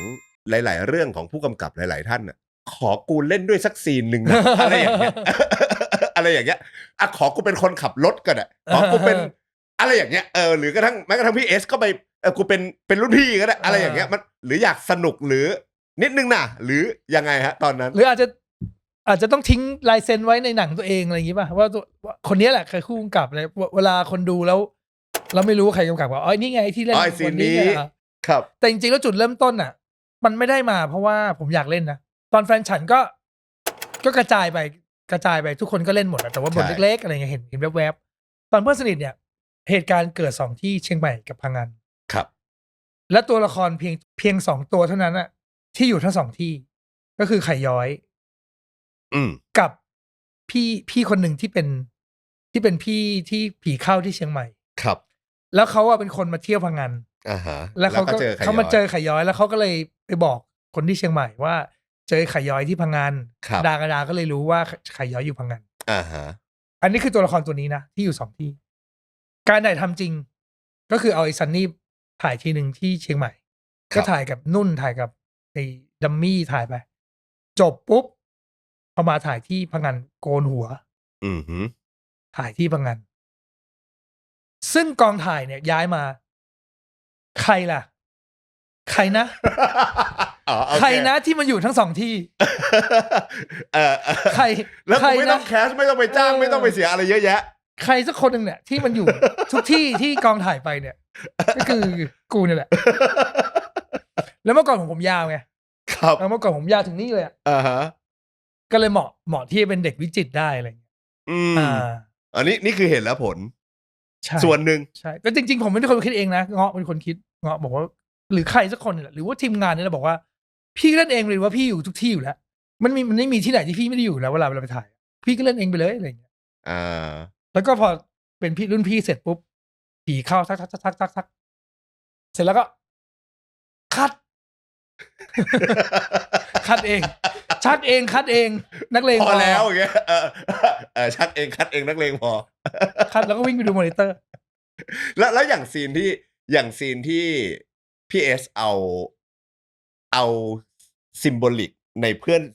ในแฟนฉันมาใส่ในเพื่อนสนิทอันนั้นก็คือต้องการรีมายด์ใช่ผลงานตัวเองใช่สนุกแต่ว่าจ้างพี่เล็กไม่ได้ราคาแพงก็เลยเอาคนหน้าเหมือนพี่เล็กมาเลยอ๋อเหรอไม่ใช่พี่เล็กใช่ไหมเล็กคาราปลอมอ๋อเหรอครับจริงมากเฮ้ยเดี๋ยวต้องไปดูอีกรอบว่ะคือหาง่ายมากเล็กคาราปลอมแอดคาราปลอมหาง่ายมากหนังเพื่อนสนิทมัน20 ปีละผมเชื่อว่าพี่เอสน่าจะได้เคยมีการสัมภาษณ์พูดคุยกับสื่ออื่นๆรวมไปถึงน่าจะเคยได้รับฟีดแบ็กจากคนดูเยอะพอสมควรครับเท่าที่พี่เอสได้รับฟีดแบ็กมาครับส่วนมากคนดูเขาประทับใจซีนไหนมากที่สุดแล้วกับตัวพี่เอสเองล่ะครับมันซีนเดียวกันไหมแล้วมันตรงกันไหมในหนังเพื่อนสนิทก็จะมีหลายแบบบางคนก็ชอบพี่แตนมากชอบซีนไอ้ที่บอกว่ากรุงเทพอะไรเงี้ยซีนนั้นนะตอนผมถ่ายผมหัวเราะจนคัดไม่ได้ผมว่ามันมีบทอยู่มาหนึ่งแล้วบอกว่าคือพี่แตนเนี่ยลักษณะเขาคือเขาก็จะคิดว่าเขาคนกรุงเทพตลอดแล้วเขาก็จะดูถูกนุ้ยว่านุ้ยเป็นสาวบ้านนอกไม่รู้จักกรุงเทพอะไรเงี้ยแล้วเขาก็จะคิดว่าตัวเองสวยกว่าอะไรเงี้ยแล้วก็บอกโอปอเนี่ยในบทมันเขียนไงวะบอกว่าพี่เป็นคนกรุงเทพเหมือนกันนู่นนี่นุ้ยแบบไม่ได้ไปหรอกกรุงเทพแบบชาตินี้เขาไม่ได้ไปหรอกนี่แล้วก็พอพูดตอบได้เรื่อยนะพี่แล้วแต่นะจะขิงจะอะไรก็ได้จุดประสงค์ก็คือว่าเรารู้สึกว่าเราเหนือกว่าแล้วเราก็เป็นคนกรุงเทพเนี่ยบอกได้เลยว่าเราเคยไปเที่ยวพาต้าเราเคยเจอคิงคองนู่นนี่อะไรเงี้ยแล้วโอปอมก็พูดไปเรื่อยแบบคิงคองเนี่ยไอ้นุ้ยไม่เคยเลยแล้วเราก็แบบผมว่าไม่มีใครไหวเลยในกองถ่ายไม่มีใครไหวสักคนอ่ะตากล้องอย่างเงี้ย ไอ้ถือบูมอ่ะโหลำบากสุดเลยอ่ะเนี่ยผมมาหัวเราะจนแบบเสียงมันเข้ามาในบูมอ่ะแบบหัวเราะจนคัดไม่ได้อ่ะแบบโอ้แบบมันไอ้สัตว์มึงไปได้ขนาดนี้เลยวะจริงๆแล้วในหนังอ่ะไม่จบคัดนะครับคัดมาแค่นั้นจริงมันยาวนั้นอีกเยอะเลยนะฮะที่โอปอพูดอ่ะแล้วผมปล่อยไปจนแบบฟิล์มจะหมดม้วนอ่ะมันสนุกมันตลกมากแบบตลกจริงๆอ่ะคือโอปอนี่คือแบบว่าถือว่าช่วยชีวิตผมเหมือนกันนะเพราะว่าในที่สุดแล้วพอช่วงหลังๆมันจะดราม่าสุดๆเลยมันจะแบบมันจะไม่มีตลกแล้วอย่างเงี้ยครับในตอนช่วงแรกๆอ่ะโอปอก็ทำให้แบบว่าหนังมันดูมีชีวิตชีวามากๆเลยโผล่มาทีไรคนก็จะรอขำอะไรอย่างเงี้ยฮะคนก็จะชอบอันนี้แล้วก็ชอบฉากจบฉากที่จะสลับไปสลับมาที่จะบอกรักคือที่ไข่ย้อยบอกรักดากันดาแล้วก็นุ้ยบอกรักหมูแล้วตัดสลับไปสลับมาซึ่งอันเนี้ยก็ถือว่าเป็นหนึ่งในความร้อนวิชาของผมเหมือนกันคือในที่สุดแล้วสองช่วงเวลานี้จะมาบรรจบกันตรงนี้แล้วก็ความยาวที่มันสั้นลงเรื่อยๆคือตัดสลับสั้นลงเรื่อยๆจนกระทั่งอันเนี้ยมันแบบตัดสลับสองช่วงเวลาแบบในซีนเดียวกันเลยอ่ะผมว่ารู้สึกว่า อันนี้ผมชอบคนดูก็ชอบผมรู้สึกอันนี้เป็นซีนดีไซน์ที่การดีไซน์ซีนไม่ได้ทำให้อารมณ์มันหายไปไม่ได้ทำให้ความรู้สึกตัวละครหรือความรู้สึกคนดูสะดุดแล้วก็หายไปคือโดยบางครั้งอ่ะในอาชีพพุ่งกับบางทีเราก็อยากจะโชว์อะไรบางอย่างอยากจะทำอะไรบางอย่างที่มันหวือหวามากๆเกินเหตุมากๆแล้วบางทีมันทำให้เกินตัวหนังแต่อันเนี้ยเผอิญว่ามันพอดีกำลังดีอ่ะมันอยู่ในช่วงเวลาที่ทำได้ของหนังอะไรเงี้ยมันก็เลยเป็นซีนที่ผมชอบพอสุดท้ายแล้วเนี่ยพอไข่ย้อยเขาพูดแล้วเขาอกหักดากันดาบอกว่าทำอะไรเอาป่านเนี้ยแล้วก็นุ้ยบอกรักเขาแล้วเขาก็รู้สึกว่าเขาจะทำยังไงดีเงี้ยพอภาพมันตัดสลับกันน่ะสุดท้ายอ่ะมันกลายเป็นเขามองหน้าตัวเองมันกลายเป็นว่าเพราะว่าผมดีไซน์ให้ฝั่งเนี้ยไอ้ไข่ย้อยอยู่ฝั่งนี้อีกฝั่งนึงอยู่ฝั่งนี้คือมันกลายเป็นว่ามันได้มองหน้าตัวเองแล้วมันก็ได้เข้าใจว่าอ๋อมันเป็นอย่างนี้นี่เองนะการที่เขาไม่รักเรากับเราไม่รักอีกคนหนึ่งอ่ะมันเป็นอย่างนี้นี่เองนะอะไรอย่างเงี้ยมันก็ได้ทั้งความหมายของเรื่องด้วยแล้วก็ได้ความพิเศษของการตัดต่อของการถ่ายทำด้วยอะไรเงี้ยผมล้วงหลังบทสักคำถามหนึ่งได้ไหมครับอยากรู้มากดูในหนังก็คงรู้แหละแต่ขอฟังจากผู้กำกับดีกว่านั่งอยู่ตรงนี้ดากันดาเนี่ยจริงๆก็รักไข่ย้อยมากใช่ไหมครับใช่แล้วก็รออยู่ใช่ แล้วทำไมเขาไม่พูดออกไปในเมื่อตัวเขาเองก็ดูเป็นผู้หญิงที่มั่นอกมั่นใจในตอนที่ไข่ย้อยสารภาพรักอะเขามีแฟนอยู่แล้วตอนที่สารภาพว่าฉันรักใช่คือเขามีแฟนอยู่แล้วระหว่างทางอะทำไมมันคือผมว่าถ้าเราคิดว่าเป็นเรื่องจริงอะนะผมคิดว่ามันก็เป็นเรื่องจริงของใครหลายๆคนแหละซึ่งคนเขียนบทเรื่องเนี้ยคุณหมู่เนี่ยที่ผมคือเขาเก่งอยู่แล้วเขาเป็นนักเขียนที่เก่งอยู่แล้วและที่ผมเอาเขามาเขียนเนี่ยเพราะเขาอะเป็นนักรักเพื่อนมืออาชีพนักรักเพื่อนมืออาชีพในรุ่นเดียวกันเนี่ยแอบชอบเรียกว่านักแอบชอบเพื่อนแล้วกันแอบชอบไป10 กว่าคน10 คนแห้วหมดเขาถึงเหมาะสมในการเขียนเรื่องนี้ผมใช้คำว่าเชี่ยวกรำใช่คือผมก็เป็นนะบางทีกับเพื่อนอ่ะก็รู้สึกว่าแบบที่ไม่เอาดีกว่าคือกูบอกกูไปแซงออกมากเนี่ยแล้วสุดท้ายพอเลิกกันปุ๊บเนี่ยกูก็ไม่ได้เป็นเพื่อนกับมึงดีวะกูไม่แลกกูไม่แลกอะไรแบบนี้แน่ๆคือมันก็มีคนแรกมันก็จะมีคนที่รู้สึกว่าเราไม่ไหวแล้วเราคงอดทนกับความรู้สึกแบบนี้ที่เราเก็บไว้ในใจไม่ไหวแล้วเราคงพูดอ่ะครับแต่บางคนก็ไม่พูดเลยนะบางคนใกล้ชิดกันมากเหมือนแฟนเลยแต่ไม่เคยพูดเพราะว่าเขากลัวว่าพอมันพูดไปแล้วมันไม่เหมือนเดิมอ่ะไอ้ผู้หญิงก็รู้สึกว่าแบบอุ๊ยต้องตีห่างแล้วเพราะกูไม่อยากเป็นแฟนอยากเป็นเพื่อนมากกว่าอะไรเงี้ยผมคิดว่าดากันดารู้สึกงั้นแหละแต่ที่เขาบอกว่าแกมาทำอะไรตอนนี้ก็คงเป็นความรู้สึกเขาจริงๆเหมือนกันคือบางทีเนี่ยไอ้เรื่องเพื่อนสนิทเนี่ย บางทีผมก็ไม่ไ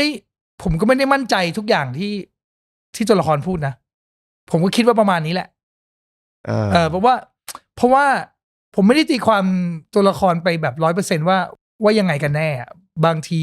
ตัวละครคนเล่นเองด้วยซ้ำที่ผมจะถามเขาอะว่านุ่นคิดว่าดากระดาคิดว่ายังไงเนี่ยนุ่นก็จะตีความก็จะบอกหนูคิดว่าเขาคงรู้สึกแหละ แต่ว่าเขาคงไม่อยากให้ขย้อยซึ่งเป็นเพื่อนที่เขารักมากๆหายไปจากชีวิตเขาอะเขาอยากจะให้มันคงอยู่อะไรเงี้ยการไม่ตอบอะไรหรือว่าการมีอะไรที่มันเป็นสิ่งที่ไม่มีคำตอบอยู่ในหนังอะบางทีมันก็เป็นเสน่ห์อะไรบางอย่างเหมือนกันนะครับ มันเป็นเสน่ห์ที่ทำให้เอามาพูดถึงเอามาเถียงกันหรือเอามาสงสัยโดยที่ไม่ต้องมีคำตอบให้มัน 100% อะไรเงี้ยได้ดู MV เพลง I'm Okay Not Okay ดูในฐานะผู้กำกับหนังเรื่องนี้มาก่อน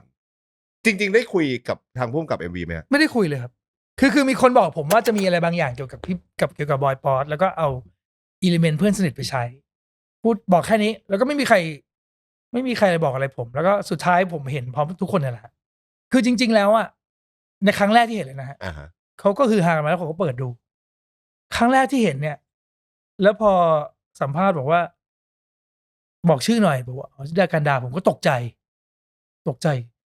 แล้วก็ลองดูว่าสิ่งที่ผมคิดคือว่าผมอยากเห็นว่าไอ้ดากันดาพอมันโตขึ้นมาแล้วอายุเท่านุ่นเนี่ยมันเป็นยังไงวะคือมีความรู้สึกเหมือนกันแหละว่านุ่นเล่นเป็นดากันดามันจะยังไงนะอะไรเงี้ยแล้วก็รู้สึกว่าเฮ้ยมันใช่ว่ะ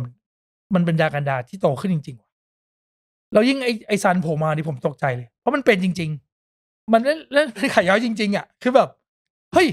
มึงไม่ลืมนี่หว่ามึงยังเป็นไข่ย้อยอยู่เลยอ่ะแบบว่าเก่งจังวะคืออันดับแรกคิดว่าเก่งจังวะแบบ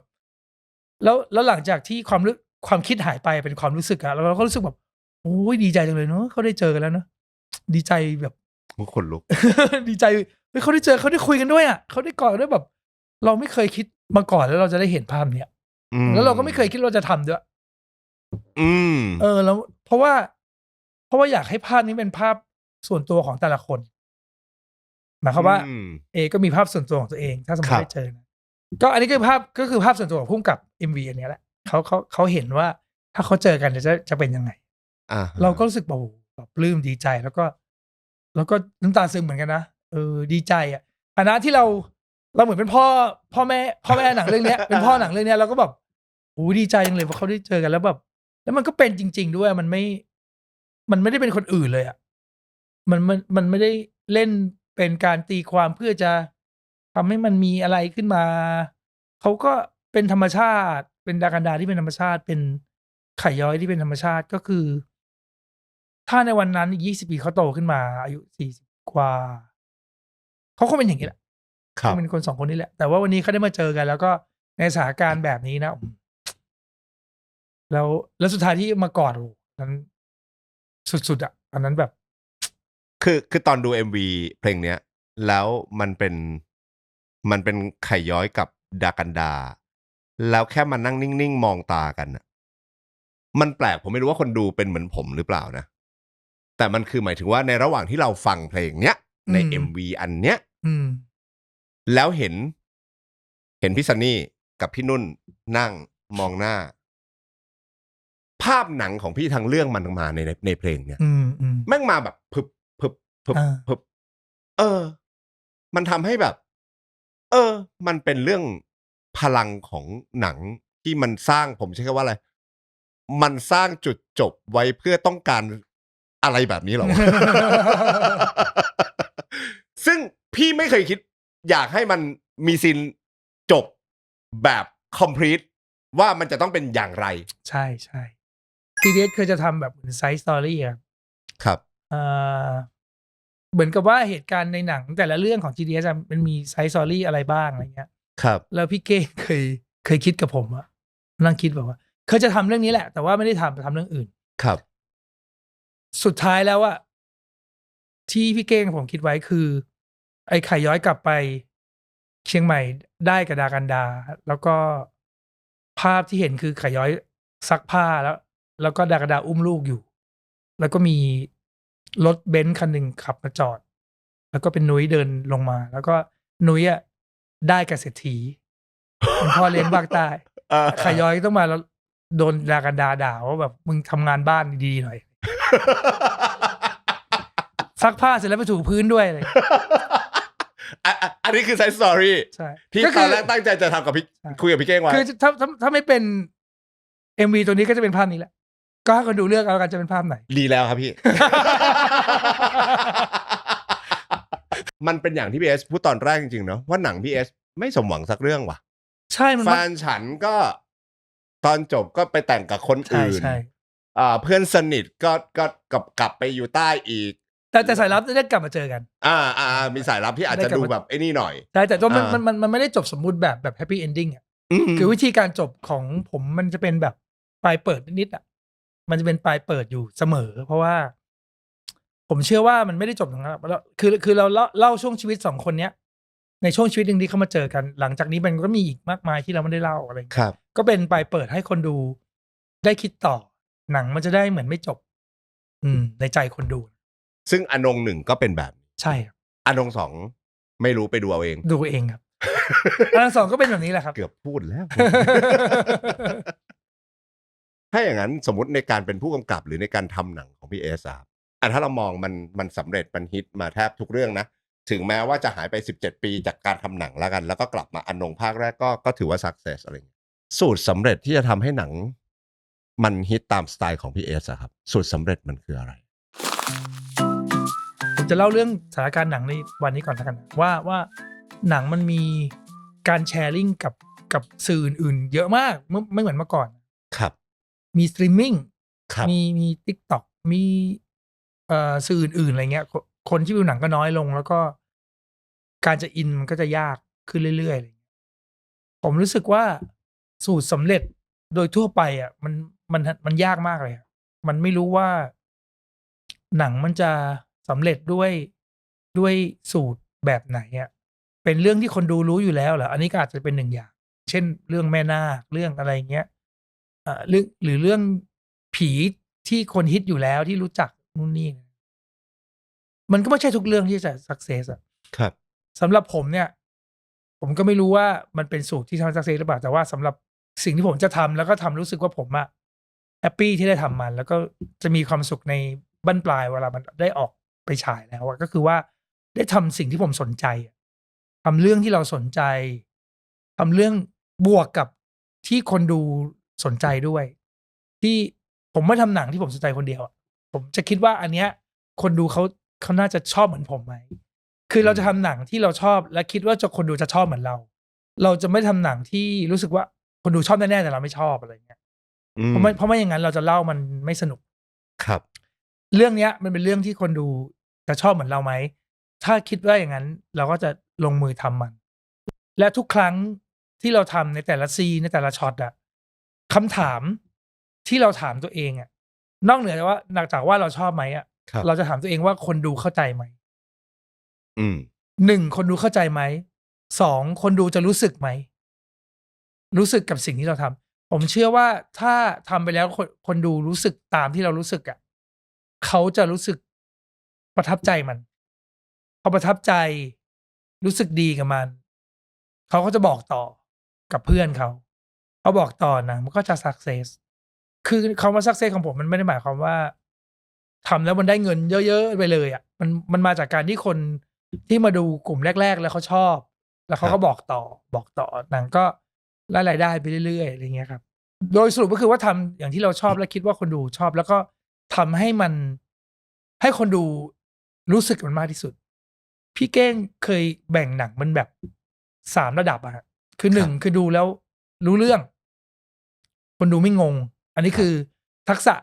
ที่พุ่งกับควรจะมีอยู่แล้วนะ2คือดูแล้วรู้สึกประทับใจเศร้าหัวเราะกลัวอะไรก็ตาม